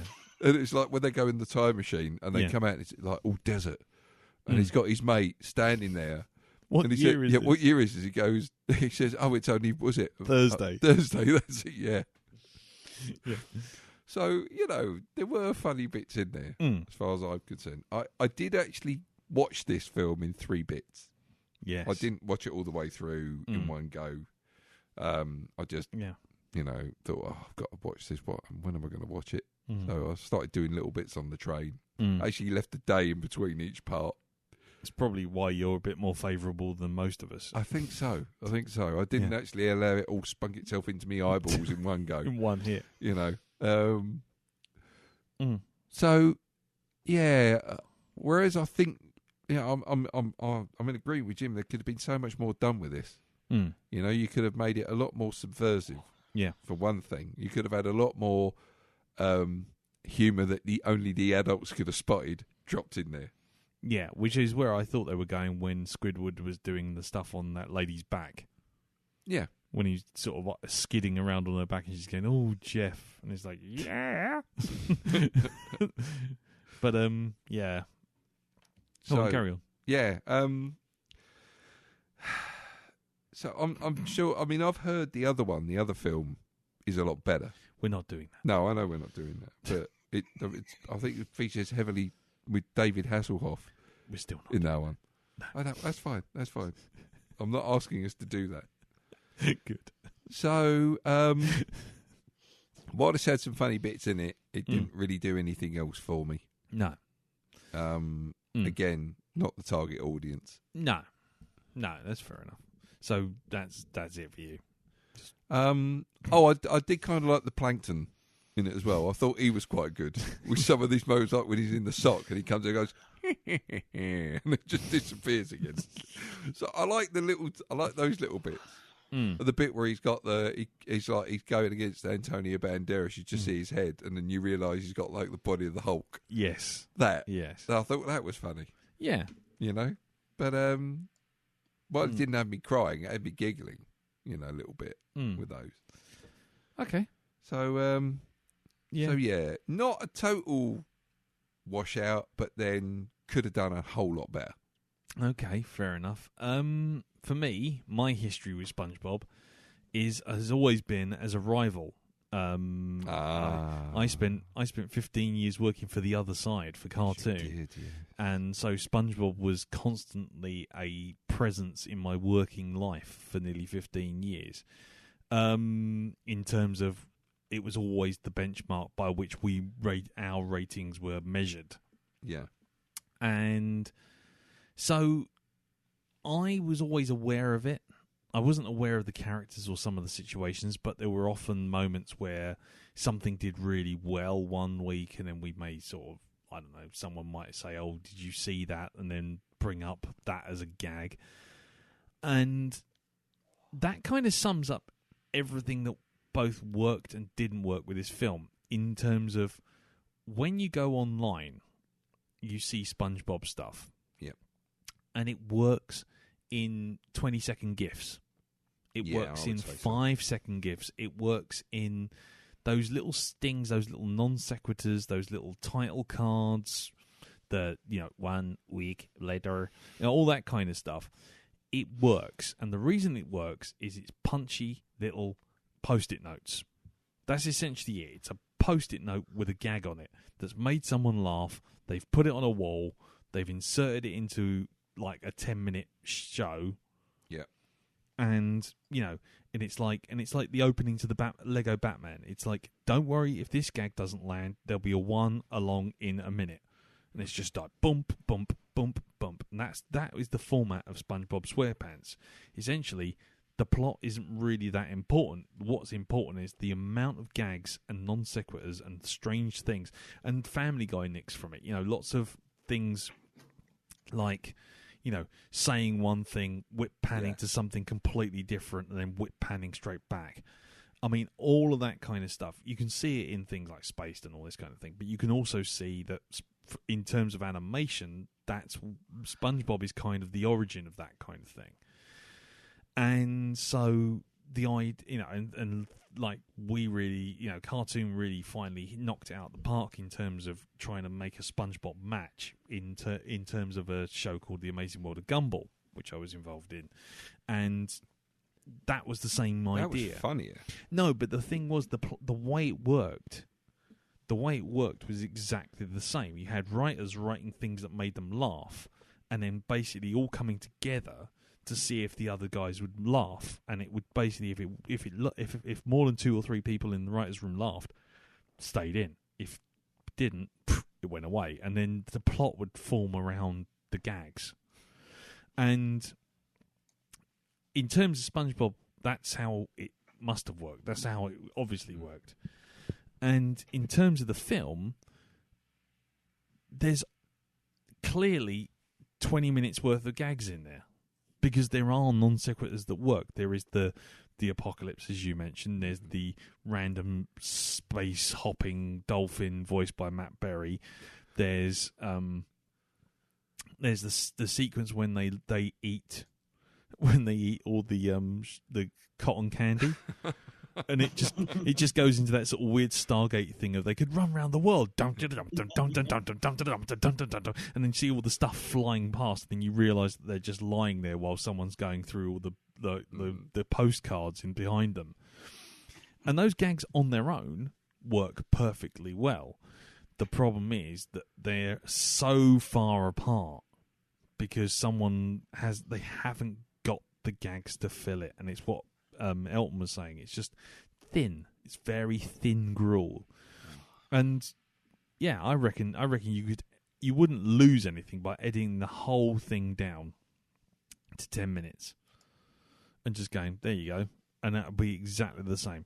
The whole thing with, Squidward, nothing really happens to him, but he ends up with a rock hard set of abs. Now, that gag, along with when the Krabby Patty place goes into lockdown and he's just sitting there in the boat, and all of a sudden this mould just goes around him, just like tang, just locks him in place. They're all great, tiny visual gags, and they literally only last a second. By the time you've worked out what you've seen, you should be on to the next gag. That's how old SpongeBob works. That's how most humorous cartoons work now. Especially the Ren and Stimpy's, the Gumballs, the real random shit. And so that's the problem. It tries to put a story in there and tries to make a film from it, and that's where it doesn't work. But things like suddenly a Squidosaurus Rex appearing out of nowhere, and then 2 seconds later, when they get the patties back, you see in the background he's trying to eat it, but he's crying because he can't, because he's got tiny little arms. It's a little background detail, but again, it's a background detail that would have been a gag in another frame with another gag, and everything just gets piled up, and that's the problem. This film wants to be wild and crazy and fucking wacky and just out there and bananas, and the whole thing of going inside SpongeBob's brain when Plankton goes inside SpongeBob's brain, and it's just like Candyland. Yeah. Again, that should have just been in, out, done. But the problem is they want to stick a film around it, and it's just like, no, don't stick a film around it. Just make a load of non sequiturs, because no one cares. The plot is pointless. There's just nonsense. Yeah. And yeah, so I watched it, and I was waiting for it to go bananas. I was willing it to go fucking nuts, because you know what, when it goes nuts, that's when you get those sort of really inventive gags that maybe don't come, maybe you don't get the first time, but come around and get you the second time. Like with Gumball, with a guy on his little motor scooter, and he's kind of watching someone filming him, and he just kind of drives very slowly, and he's not noticed that there's a manhole cover and just disappears down it very slowly. I mean, that's a great gag. I love that gag. But the first time you watch it, you kind of you don't realise what's going on. But then the second time you watch it, you think, oh shit, there's a fucking manhole cover right there. He's going to drive straight down that fucking thing. And it's just a silly gag. It just gets thrown out there and then thrown away. And that's what SpongeBob should have been. It should have just been gag, done. And that's why it works as a 10-minute cartoon and not as a fucking 1 hour 30 film. So, yeah, I was, more than anything, I was just bored and disappointed, because I was waiting to do that childish thing. I wanted to go back to my feeling like I was back at cartoons, sitting there watching this lunacy and admiring, sort of saluting the guy who came up with some fucking mental thing of, suddenly, turning the whole of Bikini Bottom into Mad Max Fury Road. Yeah. I mean, that's great. But it's there and it's gone, and by the time it's gone, it should be another gag coming along, and it didn't. It was just like every time you built up a tiny bit of goodwill, it just died off again. Mm-hmm. So yeah, bored. Maybe it was missing lots of film references as well. Well, the film references, but that's not. I mean, it wasn't so much the film references. It's just that whole thing of, I just don't think they had the time or the writers to fill in all the space. No. Like I say, I mean, if you look at The Simpsons, for example, it's the same deal. They go away, they send away 10, 15 writers, and then they all come back. They've all got a script. Everyone sits around and cherry picks the funny bits and tries to build a script around the funny bits. Gumball did the same. SpongeBob normally does the same. And this just wasn't it. They came up with a story first and then tried to stick what gags they had in it. And so it just felt very, very spaced out. Not in a sort of yo-man spaced out, but just in a way of kind of, there's nothing between this gag and that gag. The time machine thing should have been an absolute riot of going forward and back in time and finding things, but it didn't. It just like, oh, we've moved to Thursday. Brilliant. What a great gag. Then it's like 5 minutes later, oh, there's a dolphin. Oh, that's a great gag as well. But in the meantime, we've got that strange kind of whipping through the universe sort of music. And that works at first, but then they do it like 3 times, and it's just like, okay, move on. Yeah, Go on. it kind of fizzles out, doesn't it? They could have really, really hung maybe the second half of that movie on a time travel aspect, and them traveling through time and just going to different versions of Bikini Bottom would have been different, I suppose. Yeah. Yeah, I Yeah, agree. that could have been a lot of fun, really. Yeah, I mean, that's But they just go to the future, and then that's that's then it. they get it right, and it's kind of, well, that's no fun. No, Go to the future and it's all covered in plastic. Yeah, exactly. But the thing is, when you've got the ability story wise of just saying, well, you know what, I just think this is a really funny idea. Let's just do it. There's no rules. There's no logic. I mean, fuck's sake, he has a shower underwater. I mean, where's the logic? There is no logic. So just don't bother with logic. Don't try and tie a story together. Just go do what you like. I mean, the idea that they had a piece of paper that you could make anything happen just by writing on it. Well, then exploit that. Don't just suddenly go, we're superheroes. Go, right, okay, SpongeBob makes the world a better place, makes it suddenly the worst place by making it a better place. I don't know. Just go insane. Just, right, suddenly he spills ink on it and the whole fucking world goes dark or something. I don't know. Just anything you like. There's no actual rules to it. And so it's the idea of touching a globe and actually seeing a massive finger coming down at you. Yeah. It's that mind-bending opportunity that you got, and it feels as if no one really wanted to put themselves out and really go a bit crazy with it. Well, exactly. I mean, and that's the thing. Something like Rick and Morty, which I don't know if you've ever watched that. Have you watched that yet? No, not yet, no. But, well, I'll tell you what, watch that, and some of the ideas they throw out in that, especially like with Rick's car when it runs out of battery, and it turns out that the battery is a universe of people, and those people in that universe have decided that they're going to power everything using batteries by making their own universes. So you have to go inside a universe, inside a universe, inside a universe to jumpstart the car. Now that's fucking mental, but they get that done in less than 3 minutes. Yeah. And it's like, well, that's a fucking mad idea. So just, if you can do that, just fucking do anything. You can do anything. That's the beauty of animation, especially stuff like where you got your main protagonist is fucking a sponge. Just go do what you like. So that's the problem. It lacked invention, and it lacked punch, and it lacked consistency of gags. There was one moment, I suppose. I know I said maybe there was one moment, but there's one clear moment that made me wryly smile, I suppose. Yeah. And it was a bit where I can't remember the starfish's name. What's his name? Patrick. He was laying on the floor. He was all 3D, and it was the cannonball scene. Oh, when he was looking at the bubble. Cannonball in the bubble is just floating above his head. He goes, "It's so pretty," and pops it. Yeah. It's just totally stoves his head in. Yeah. Yeah, it just goes, hold on a second. Yeah. Anyway, so, yes. Yeah, I think, yeah. But that's the thing. So many of those moments, we're just like, go on. Just give me more of that. Give me some crazy shit. But no.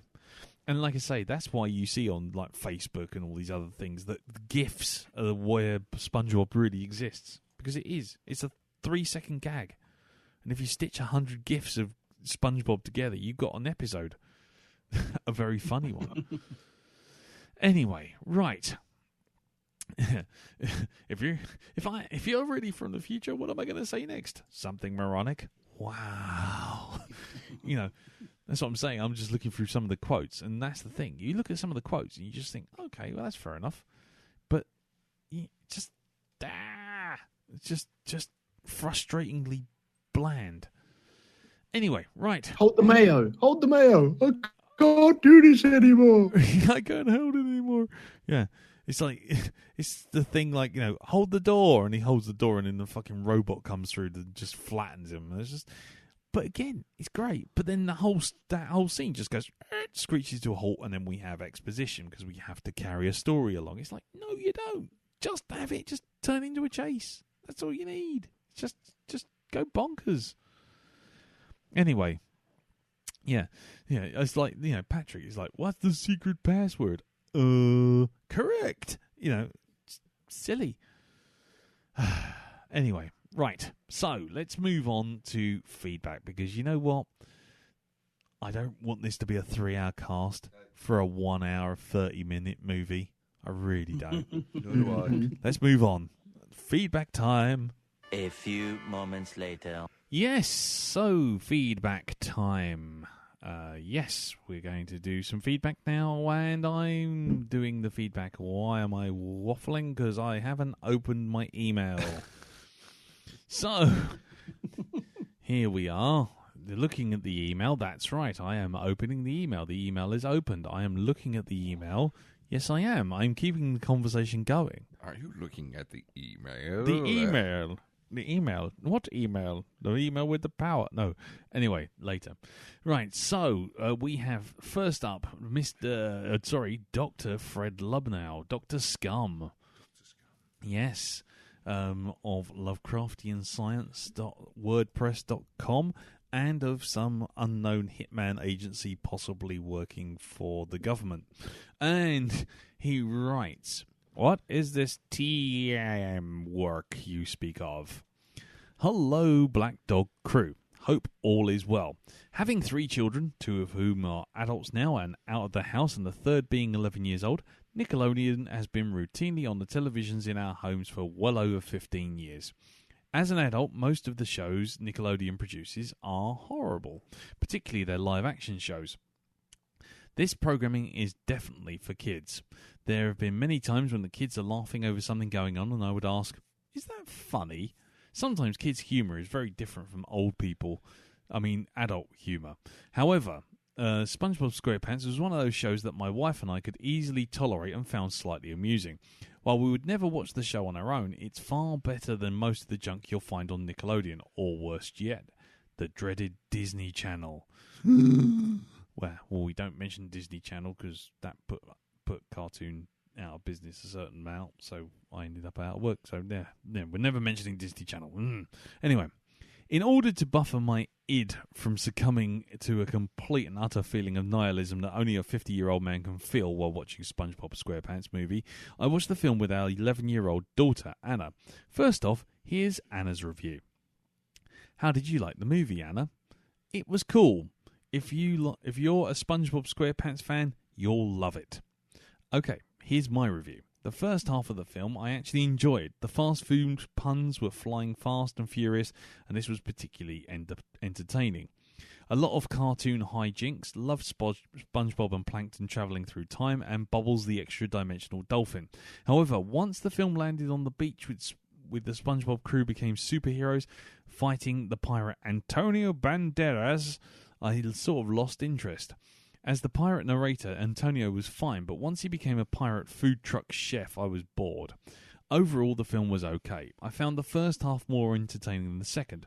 Got to say, the script and the story was substantially better than Manos' Hands of Fate. Yeah, you're not really saying anything out of the ordinary there, Fred. Anyway, however, I would recommend watching it only with a young person as it makes the experience more tolerable. Thank you, Black Dog, with a question. Wondering what random film is next. Fred, Dr. Scum, Lubnow. Yeah. Anyway, P.S. Don't want to know, Fred. You don't want to know. Pull out, Fred. Pull out. P.S. I gave a presentation at the Carey Institute last week to some students on the benefits of potential hazards of environmental consulting. See? He's a fucking hitman. I'm telling you. Environmental consultation is all about taking people out with sniper rifles, I guarantee you. That's what that is. Or demolition. Bomb demolition. Buildings. Well, isn't the rule for Leon You have to take people out from a distance first, and the better you get, the closer you get to them. Yeah, exactly. Yeah. And they refer to him. They refer to the Jean Reno character in Nikita, La Femme Nikita, as the cleaner, environmental consultant, cleaner. It's like all just saying. It's like being called a vision technician when actually you're a window cleaner. Exactly. Yes. So there Universal sanitation engineer, a Yes. bin man who lives in a linked villa, a terraced house. Exactly. Which all goes to back up my theory that Fred is a hitman. So if you'd like to hire Fred, go to lovecraftianscience.wordpress.com and leave the special message in the comments. You know which message. Anyway, thank you very much for that, Fred. Good feedback, sir, and I'm glad you liked it. Or at least tolerated it, with thanks to Anna. So, and please don't let Anna listen to this. This is not a podcast for 11-year-old kids. I'll be honest with you. Anyway, for this moment, if we keep it clean. Hi Anna, thank you for your feedback. There you go. Right, so yes, Jim, who do we have next? Next, we have the mighty Keldor, a.k.a. Doreen Kelly. And what does she have to say? Greetings. Well, Netflix Roulette certainly produced something interesting to watch. I'm pretty sure I'd never watched any SpongeBob before, although I had obviously been aware of the character's existence. Okay, although this is very far from a classic and lacking in sophistication, it was, after all, made for kids. I enjoyed its gentle nod to weird/action tales, like at the beginning when the pirate takes the book from the skeleton. There were science fiction and hero references too, and possibly even some Western references, what with the use of Morricone's music. Oh, yeah. And the Lord of the Rings reference was amusing. I'm not tempted to try and claim back my time, as this kids' film gave us a few laughs, which are a scarce commodity in these dark times. However, on the other hand, I have no plans to watch this again, or anything else about SpongeBob. The Plankton Hulk superhero certainly deserves a mention, but all I can think to say about it is this: euphemism. Well, all in all, this spin of the wheel could have been a lot worse. Apart from that terrible earworming theme tune. I'm seriously considering watching Star Cops to get rid of it. The question is, do I want to replace SpongeBob Squarepants with It Won't Be Easy? Thanks, guys, and Mr. Jim, for not making it rain crabs and squids. Bye for now, Doreen. Yeah, unfortunately, Jim can't take the credit for it if he's already distanced himself from it, and we've already blamed fate for this, and possibly Darren's skewed voting system. His Netflix roulette is bent, I'm telling you. It's not. It is. Anyway, so thank you very much for that, Keldor, and Darren the Netflix corruptor. What do we have next? I am the violator of Netflix. Yes. Flicky nets. Yes, you have violated the flicky nets, and what have you come up with? I suppose this is quite appropriate that we watched SpongeBob SquarePants on something called Netflix. Because you use a net to catch stuff in the sea, don't you? Just read the fucking feedback. Okay. Backing off the tenuous link. Not so much grasping at straws as basically throwing a hay bale out of a plane. Okie dokie. So we have a message from Jack Woodgate. Union Jack Woodgate. Indeedy. Okay, and what does he have to say? And he writes, Dear Lee, Darren, Jim and Elton, reviewing this film is almost a moot point. I'm a single middle-aged man, and as such, I'm completely out of this film's demographic. However, the cliche is that a good kids' film could be enjoyed by adults as well, and there's lots of truth in that.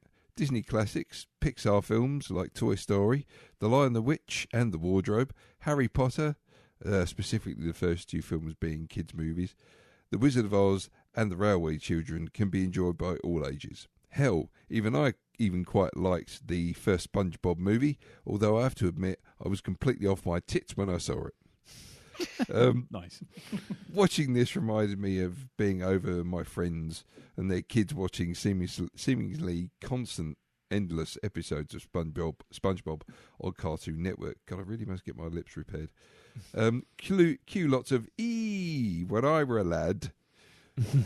We had just one 20-minute episode of He-Man or Spider-Man and his amazing friends a week, and that was it. Defenders of the Earth. Oh, yeah. And we could only watch it if we'd done our homework with our tongue. In the middle of the road. In that, it felt like too much in one sitting. All over long episode of the show, and not even a good one at that. Even Antonio Banderas' conservatory earning role fell flat. I can't even really say it was a bad film. I suppose it would be okay for parents to put their sugar-addled kids whilst they went off to drink some wine, but I can't see any of those kids getting misty-eyed over this in 10 years' time. All the best, Jack. Thank you very much for that, Jack. Yeah, I think that's kind of setting the tone for most of the feedback, really. It's going to be like, this is not for me, so it either works or it doesn't, and probably not. Okay, so thank you very much for that, Jack, sir, and let's move on to the next bit of feedback, and that is Elton. It's from Mr. Chris Johnson. The Shipfinder General, who has supplied us, ladies and gentlemen, with a YouTube movie roulette application, which we have tried 3 times today, and, well, let's just say we could be in for a bumpy ride if we ever start doing this roulette stuff again. It's a work of genius. It is a work of genius. Yeah, it's fantastic work. So, yeah, thank you very much for that, sir. Anyway, carry on, Elton. So what does he have to say? Right, okay. His subject is Antonio Banderas loves buying conservatories. Hello, Lee, Darren, Jim, and Elton. I do love a great game of Netflix roulette. You can find some hidden gems or some bloody awful pieces of shit. So, on the first spin of the wheel, Jim picked a surprisingly entertaining movie. It was odd, quirky, and downright silly, but fun. See you all next week for Lee's spin. Chris. P.S. Lee, why in the name of Greek buggery did you have to pick the letter J? I just literally got asked a letter between A and Z. All I did was go for middle ground. It was going to be L, M, J, K, L, or M. That's all I was going to go for. I didn't realise where it would end up. Because you know what? Like I say, I think the evil Machiavellian Mr. Barnard over there nobbled my fucking vote. I tell you, really didn't. Well, there you go. So, thank you very much for that, Chris. Yeah, like I say, we can't take blame for this at all, for any of these things, in the next 4 films, because, like I say, it's all fate. Fate has determined it. So, anyway, let's move on. Thank you again, Chris. And where's my next piece of feedback? My next piece of feedback is from Bob Halo Man Lamont, the archivist down in the Black Dog Archives. And he has written, "You fucking luffer." Right, okay. Luffer, yeah. To dear Lee, Darren, Jim, and Elton, you motherfuckers. Just to give you a little background, I watched this film after coming home from pre-released event of Magic the Gathering card set called Hour of Devastation. Little did I know that this would prove to be a prediction of how the rest of my day was to go. The other thing you should know is that I can't stand SpongeBob Squarepants. So with all of this in mind, this is my feedback about the film. I'm going to give this the import it deserves, because he's written it in a particular case. What the fuck, man? Antonio Banderas, what the fuck are you doing, this pile of shit? You're better than this. You were fucking Zorro, for fucking Christ's sake, man. Even Puss in the Boots was better than this. Clancy Brown, I'm not angry. I'm just disappointed in you. You were Lex Luthor and the Kurgan, man. Have some fucking respect for yourself. As for the title character, this crowning turd of a water pipe in what some people would consider to be fucking entertainment, you never wanted to be punch the cartoon character more in my fucking life. Fuck you, you overgrown bathroom utensil. If I ever get hold of you, the only thing I'll be doing is using you to wash my sweaty ballsack. Screw you, you sponge fucking cunt pants. In a world where animation masterclasses in storytelling, subject to taste and discussion, that is Avatar: The Last Airbender. How the fuck and why the fuck does this pants a pile of rancid ass manure exist? Speak to you next time, lads. Bob Haloman Lamont, official archivist of the Black Dog podcast. P.S. Interesting fact. Lee has struck Darren 3 times. The first... there you go. The first, when he mentioned the film Caravan of Courage in the Return of the Jedi podcast. The second, when he likened the prospective Akira live-action remakes to the Twilight films in the Lost in Space cast. And finally, in the Matrix podcast, episode title It's Not Easy Being Green, where Lee physically threw things at Darren when Darren suggested that Lee liking long leather coats was actually due to the band Cutting Crew and Mr. Mister. Bonus fact. The Matrix cast was also the feedback of Rosmosis's first feedback on the show. Thank you very much for that. I haven't got that coat anymore, or at least I don't think I have. And no, it has nothing to do with the fucking Cutting Crew. So anyway, I'm gonna put Halo Man. I'm gonna put Bob over with you, Elton, in the maybe pile. Okay. Is that okay? Yes, that sounds fair. Sounds fair. Cool. Okay, fine. Well, thank you very much for that, Bob. Yeah, good work down in the archives as always. And I almost feel like at some point he's going to produce a wiki out of nowhere, and it's going to be like the whole of the Black Dog podcast wiki, and just have all these kind of interesting facts that he's been dotting throughout all of his feedbacks. But thank you very much for that, sir. So, that's all my written feedback. So, what about you, Jim? Who do you have next? We have Mr. Gary Madden. Ah, Mr. Spock of the USS Black Dog. And what does he have to say? Greetings, Lee, Darren, Jim, Elton, and that crabby creature of the night, Mr. Owl. Yeah. Quick feedback today. I'm getting ready for my next business trip. Off to the Hills Have Eyes region of Arkansas to do a little chud culling. Nice. You know how these things go. You've got to keep the population in check or the drains of Yeldham start backing up.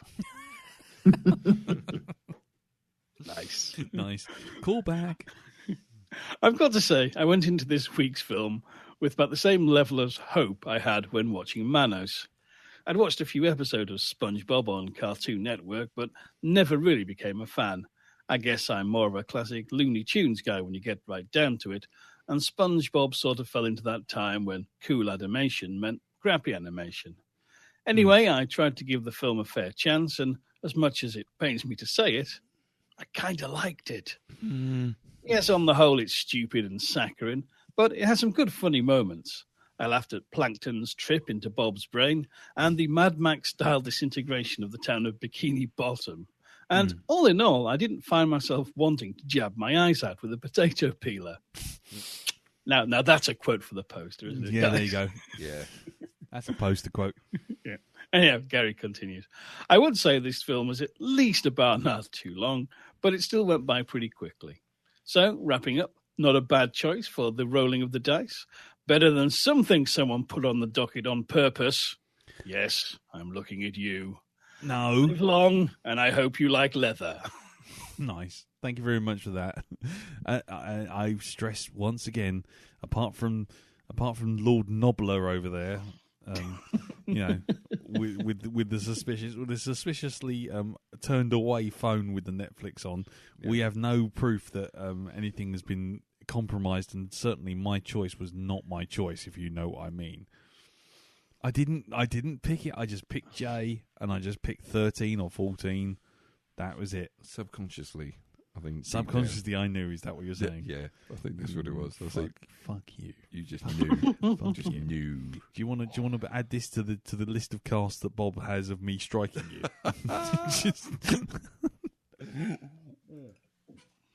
Anyway, so that's the written feedback done and dusted. Look at that. So we're still on course for not getting 3-hour cast done for this. This is brilliant. So now it's time to do the MP3 feedbacks, and the first MP3 feedback is from Doug or Duck, can't write, and Lou, and let's hear what they thought of SpongeBob SquarePants. Hello. Hello.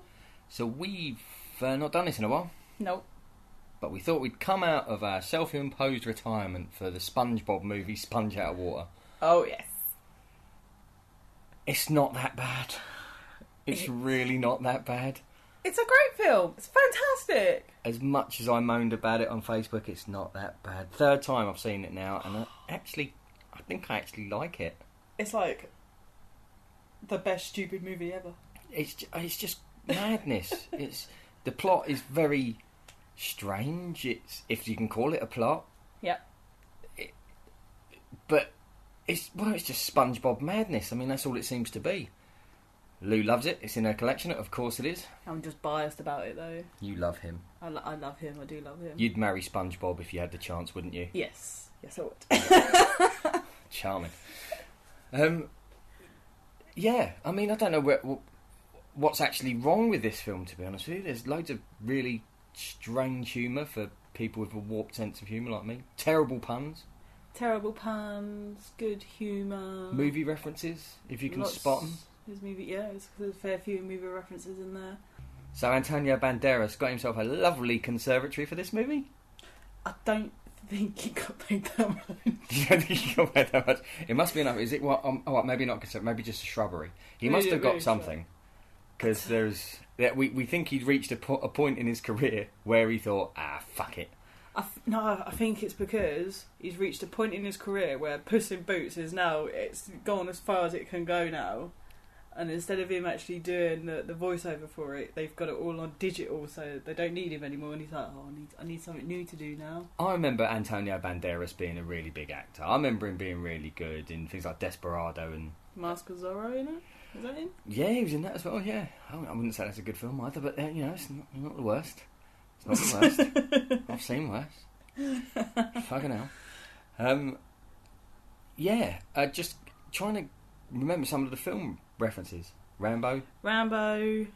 You noticed. Oh, Mad Max. I saw. Mad Max. You saw. I am gonna stick with the time machine because they build a time machine. Okay, it's. So I'm gonna go with that. I don't know where the others were because I was too busy just laughing, engaging myself with it too much to go. The only thing I'll say, and it's the only thing to its detriment, it's not a Barnard too long or anything, it's about the right length. It is. It's a steady hour and a half of just silliness. But the film itself was promised. I remember when it was released, all of the artwork, all of the stuff that they showed in the trailer was basically showing SpongeBob in 3D, and you only got that for like 15, 20 minutes. Yeah, you only got that for the end of it, didn't you? Which is a bit of a... I was hoping it was going to be, when I first saw it, I thought it was literally going to be 3D SpongeBob for the whole film, and it weren't. I wouldn't have, I personally, if it was like that, I wouldn't have liked that. You don't think? No. It's bad enough I have to watch them in their weird superhero outfits when they're on land. And it's like, damn. That's the thing. Plankton's one. He's got a gigantic body and a small head. Do you know what it reminds me of? Is it, there's a bad guy in Teenage Mutant Ninja Turtles. The one with the thing in his... Krang. Yeah, it reminds me of that for some weird reason. It reminds you of Krang? Yeah, because he's got a massive body, isn't he? Yeah. And he's got a head, but it's obviously not usable. Well, it's like a robot body, and then he's got his... It's like, what? He was kind of based on the Hulk, though, and he's just big, green and strong. Big green, yeah. With the itty-bitty head. Oh my god, SpongeBob Avengers. Do you know what? It could work, but, Fuck no. Anyway, not a lot to add to that. Madness, pretty funny. I'm in the bunker. I think I'm in the bunker. You can go come and give me hugs then. In the Langley wing of the bunker. Yay. Bad times. Anyway, thanks very much. We'll speak to you soon. Thanks. Take care. Bye. Bye. Yeah, the Langley wing of the bunker. I think you might have one. Not as big as, the Russ Whitfield wing of the bunker. Or anything that involves people liking Fifth Element or Scott Pilgrim, but it's there. So thank you very much for that, guys. I'm glad you liked it anyway, obviously. And yes, cool.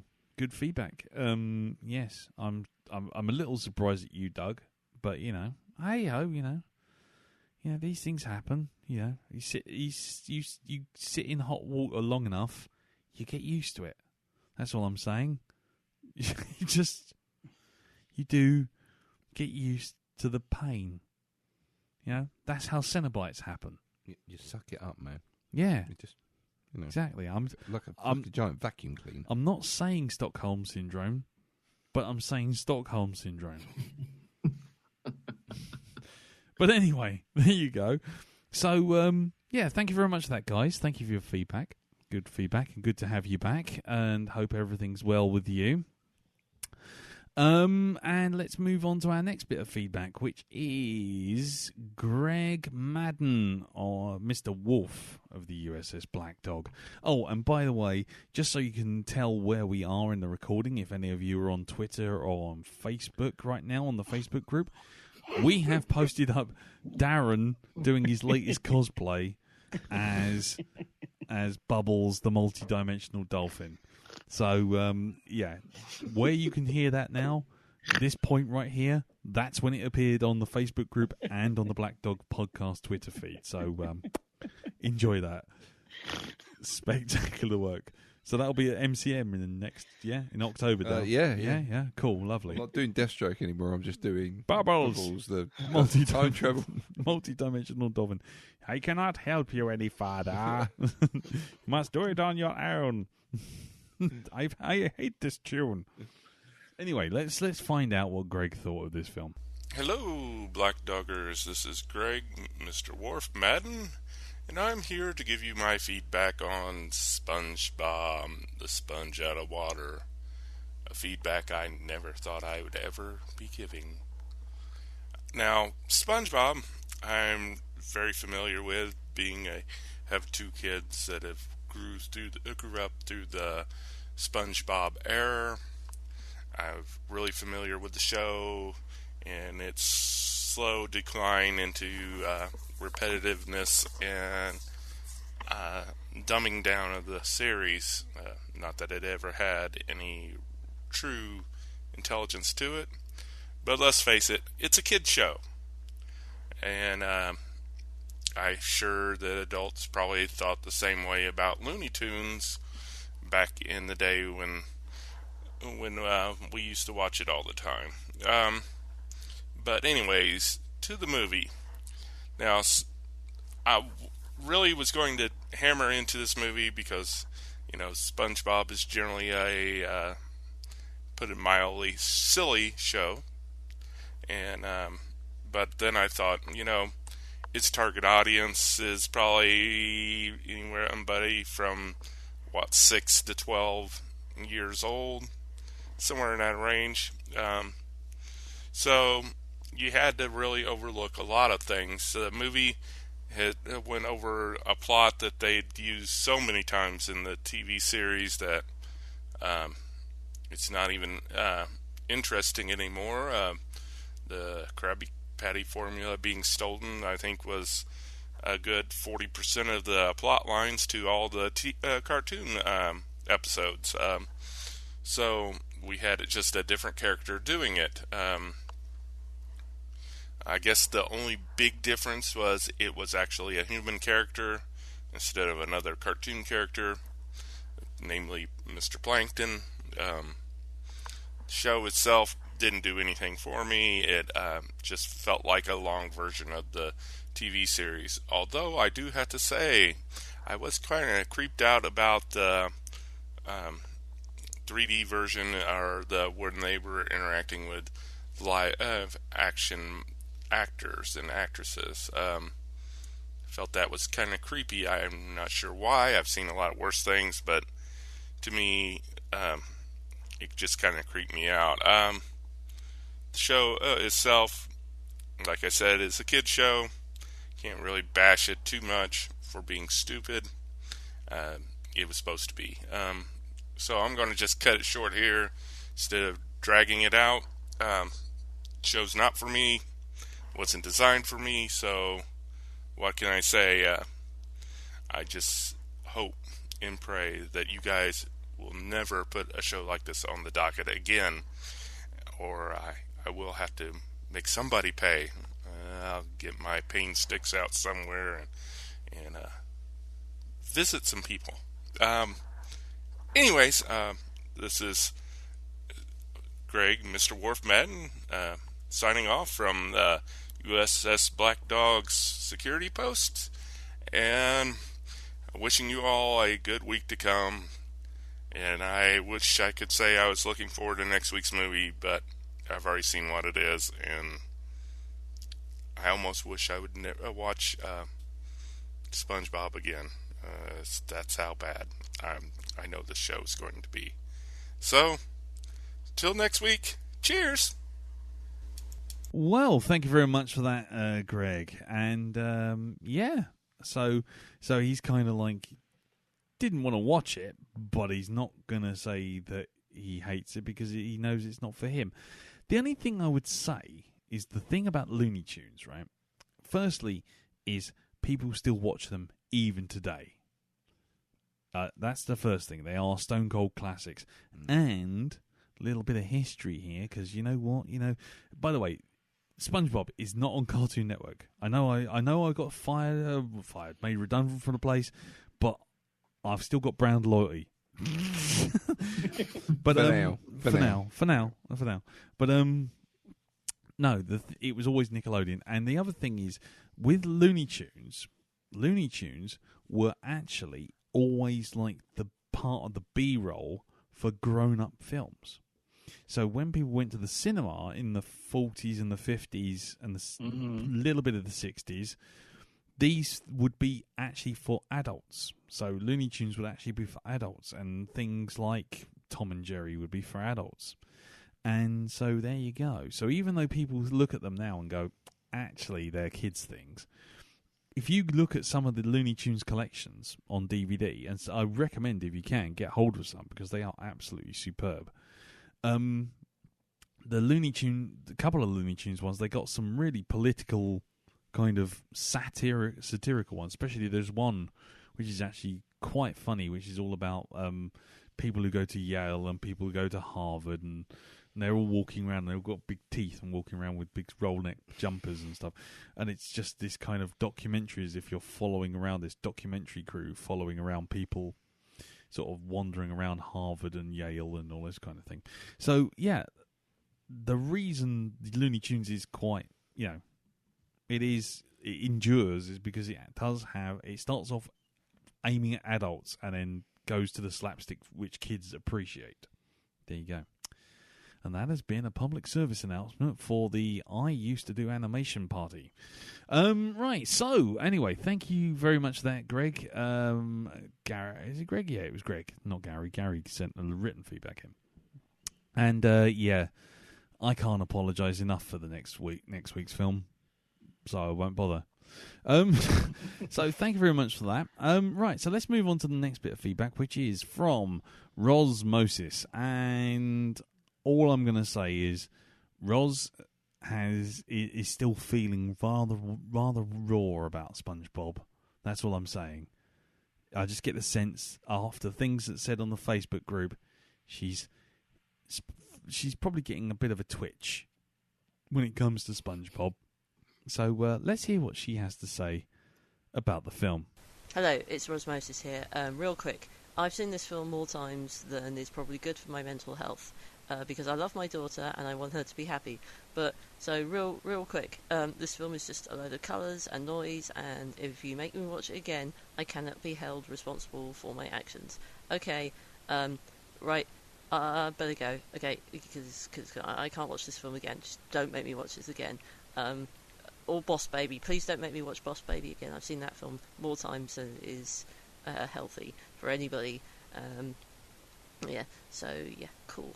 Oh, when's my daughter going to start liking live-action superhero films? Please just let me go and see Wonder Woman again. Please don't make me go and see Boss Baby. Oh, my God. Oh, no. She's going to make me see Smurfs again. If they make another Smurfs film, that's it, man. Game over. Nuke it from orbit. Jeez. Okay. Well, hopefully one day I'll get to watch grown-up films, or at least films with grown-ups in them.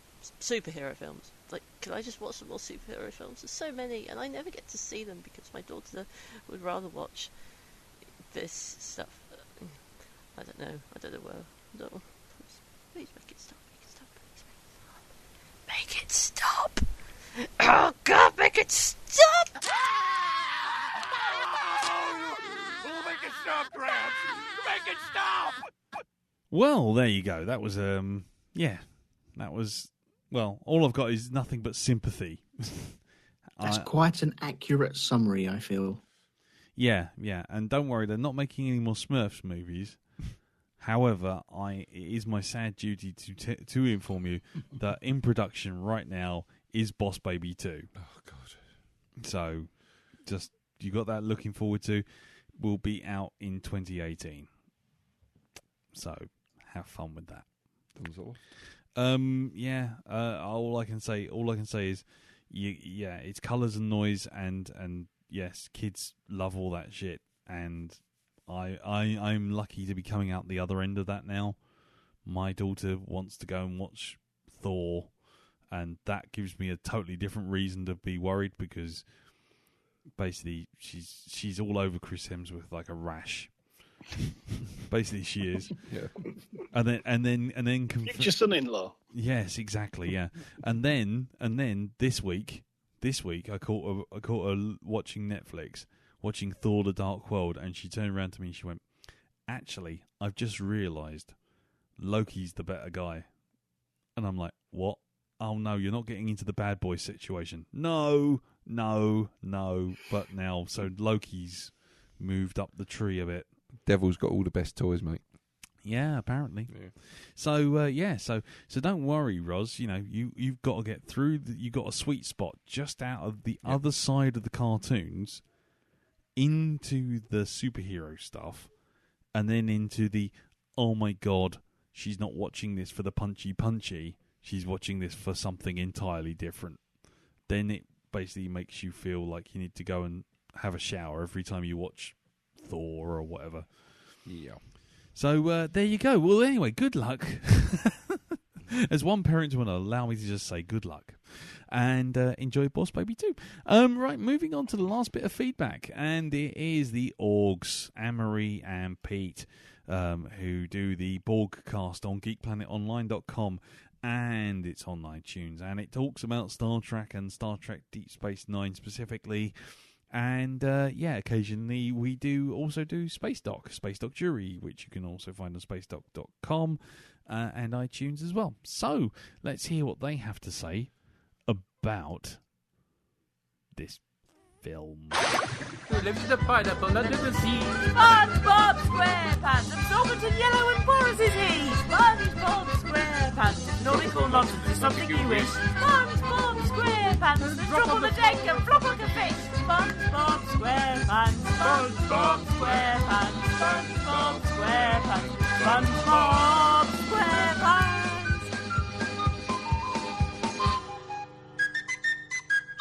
We have been somewhat indoctrinated thanks to our children, well, particularly our son, being highly addicted to SpongeBob. He had entire DVDs that went on for 3 hours. Yes. And, I'd sit down and watch an episode of SpongeBob. That's quite amusing. You know, it's a sort of Warner Bros. Crazy, kind of theme thing. But, 3 hours of it. 3 hours of it is fracking torture. Yeah, but you've hardly ever had to do that. Uh-huh. Whenever he hasn't been well, yeah, he's been, "Mummy, can I watch a DVD with you?" And it's been SpongeBob. Oh, crap. And then sometimes followed by another SpongeBob. While he worked through his DVD collection, each of which is 3 hours, in alphabetical order. So as you can imagine, we have a slightly jaded view of SpongeBob, but that's not to say that a little bit of SpongeBob is quite funny. And I did enjoy I think, because it's been a while since I've seen it, but I did enjoy the first movie. Oh, with the Hoff. The Hoff as a surfboard, yeah. Yes. And this movie was really, really lacking star power like the Hoff, because the best you get is Matt Berry, who is mildly amusing, but he's not the Hoff, is he? No. I mean, you're not going to see Matt Berry appear in an episode of Guardians of the Galaxy, are you, for heaven's sake? No. Oh dear! But the irony, of course, which I'm sure has been pointed out, this is a blooming post-apocalyptic story. You were trying to avoid that, weren't you? Never mind. Plenty of Mad Max references with the costumes. Yes. Yeah. Nice use of the good and the bad and the ugly music as well. Oh, splendid. Yes. Unfortunately, it peaked too early for me. Like literally the start. Where the auto-pirate joke I'm still chuckling about. And that was the funniest joke in the movie, and it was pretty much the first joke in the movie. Big mistake. Never mind. Although I did laugh at Patrick getting a cannonball in his head when he popped the bubble. Yeah, that's because you've had a lot of beer and a bad day. Yes, this is true. But, it was all right. It somewhat overstayed its welcome, I think it's fair to say, and it was nowhere near as good as the first one. No, I didn't really laugh very much at all. The only character really, honestly, who makes me laugh usually is Patrick. Yeah. What made me... It was more giggle than laugh, but the whole thing about feet. Yes, I've got no feet. You've got feet. You've got feet. And then when he has power over ice cream, it does not end well. Yeah. No. Yeah, Patrick's still the star of this one, isn't he? Really? Yeah. Well, he is the starfish. Oh, very good. Ooh, see what you did there. So, all in all, it was. There are worse ways to spend a Thursday night when you've had a crap day. But there are probably much more better ways. I was having one because I was at a work do with a random opera singer that was fucking weird, so I left and came home and watched SpongeBob. Yeah, I think I'm broken. Cheerio, bye. Bye-bye. Well, there you go. Yeah, once again, a tale of tormented parents indoctrinated by their children. I think that's poor souls. I think that's it. I think I've worked it out. I think SpongeBob Squarepants is actually the Reapers from Mass Effect. If you spend too much time in their presence, you become an agent of the SpongeBob. Right. Agents of Sponge. Yeah, exactly. Yeah, and actually, somewhere just behind the yellow heart of gold sponge is a massive 2-kilometer high Cthulhuoid robot that's going to eat the galaxy. There you go. See? All solved. So there you go. So thank you very much to everyone who suffered, watched, wrote this, what fed in. I mean, I know a few people didn't feed back in because we closed the doors early, which is just as well, because I refuse to make a 3-hour podcast on this thing. And, I know Chris Oster basically ran out of words to say. And, so I can only apologise to anyone who tried to write in but couldn't, because they were struck dumb by the sheer inanity on screen. But, it's going to get worse. It's going to get worse before it gets better. Before you get the Bowie, you have to have the Sandler. Because we did Russian roulette. We did do Netflix roulette. And despite what I'm suspecting, given, Darren's masochistic ways and possible vote nobbling, I wouldn't be voting for this film. Trust me. Yeah. I'd be putting something good in there. Yeah. We'll see. Got a picture of Adam Sandler in your wallet. Be all three of us choosing Die Hard. But I chose Jay. It's a silent J. Exactly. He's Swedish. Yard. Anyway, so we ended up with J14, which was Jack and Jill, which was my choice. Yep. Which I'm not happy about. I'll be honest with you. Will they make it to the top of the hill to fetch their pail of Who water? gives a Or will fuck? they come tumbling down? Do you know what? Here's my thing to everyone out there in feedback land. Don't feedback. Don't watch it. Just let us get our job done. Let's do a 1 hour 20 podcast and get the fuck out of Dodge. In fact, we're closing the doors right now. We're not opening the doors. The doors are shut. Yeah. Jim's even leaving the cocking country to get away from this thing. It may just end up the with only us. way to be sure.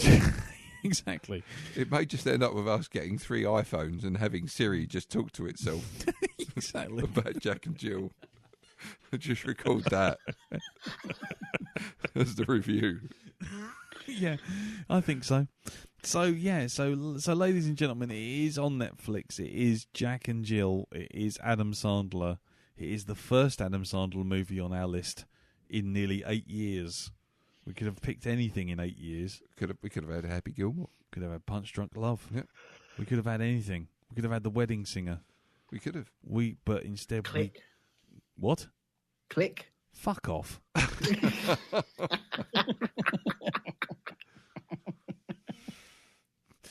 So,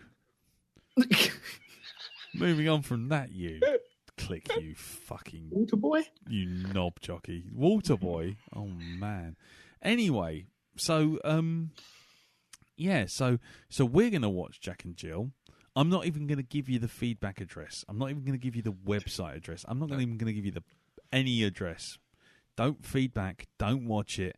Just let us get through this thing and out the other side. Jim's not even here. It's just me, Darren, and Nelton just holding the bloody place together, watching one of the shittiest films I could possibly imagine picking, even if we had like an entire collection of fucking what's those films make Transmorphers and all those kind of guys. The Asylum, yeah. Oh, right, okay. So anyway, has anyone seen Jack and Jill, Darren? I've not seen Jack and Jill. Elton, I'm almost afraid to ask. I've seen bits of it as I was walking in and out of a room, and trust me, I didn't want to stay in that room. Oh God. Okay. Jim, you're scot-free, but you're more welcome to contribute. Do you want? Well, I've only ever seen one Adam Sandler film all the way through. That was Little Nicky. And afterwards I vowed never to watch any more because I refuse to be party to something that I believe is a cause of the end of civilization as we know it. The death of narrative cinema. I have heard a rumour that if you've got a cold or a flu, then this is a perfect movie to watch because it's so shit that even the disease in your body won't hang around to watch the rest of it. So it just leaves. It just goes. So there you go. So yeah. So like I say, thank you, Jim. I mean, I have never seen this film. I have the last Adam Sandler film I have watched was Waterboy, and that was because basically it was a DVD free with a newspaper, and I just got it, and I thought, well, Dad gave it to me, and I just thought, well, fuck it, I'll put it on, and I watched it, and I got about 12 minutes in, and I just thought, you know what? I can't be bothered to get out of the sofa, but I just can't stop watching. But it's shit. So your dad gave it to you? Yeah. Does he not like you? No. Should it be renamed Adam Sandler's Waterboarding? Yeah, exactly. Yeah, it's in fucking Guantanamo, played on loop. Anyway, so yeah. So we're going to be watching Jack and Jill. Like I say, I stress to you once again: don't watch this film.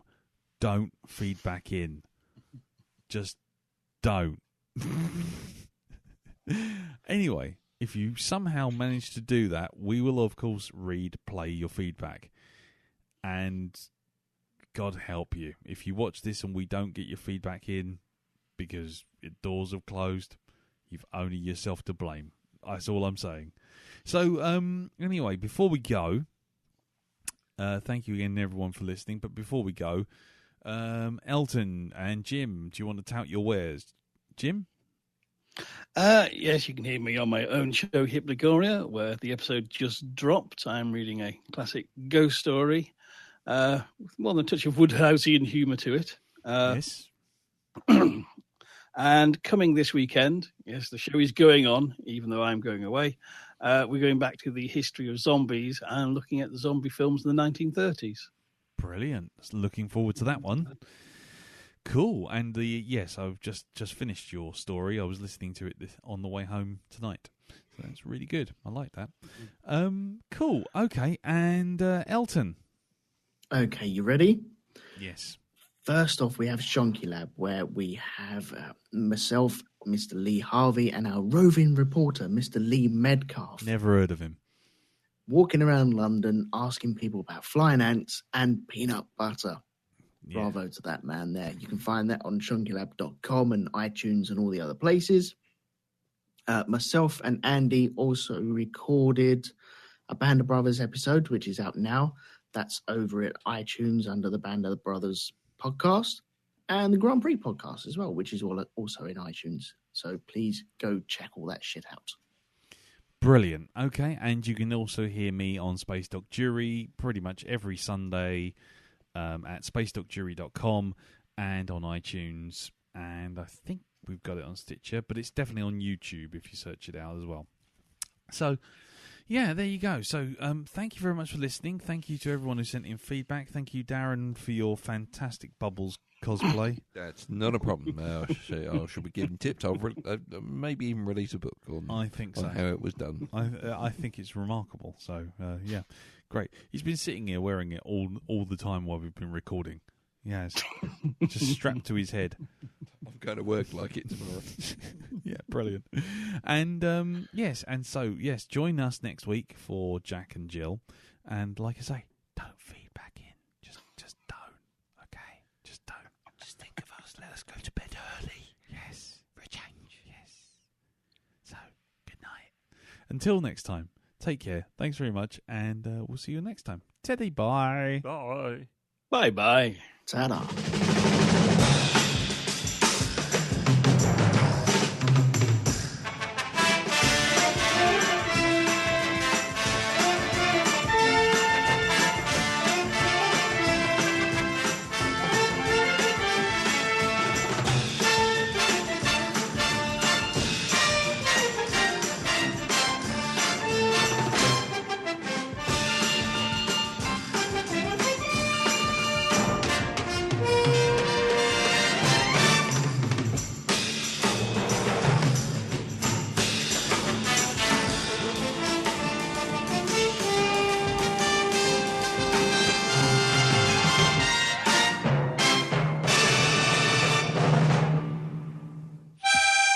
Oh, bollocks to it.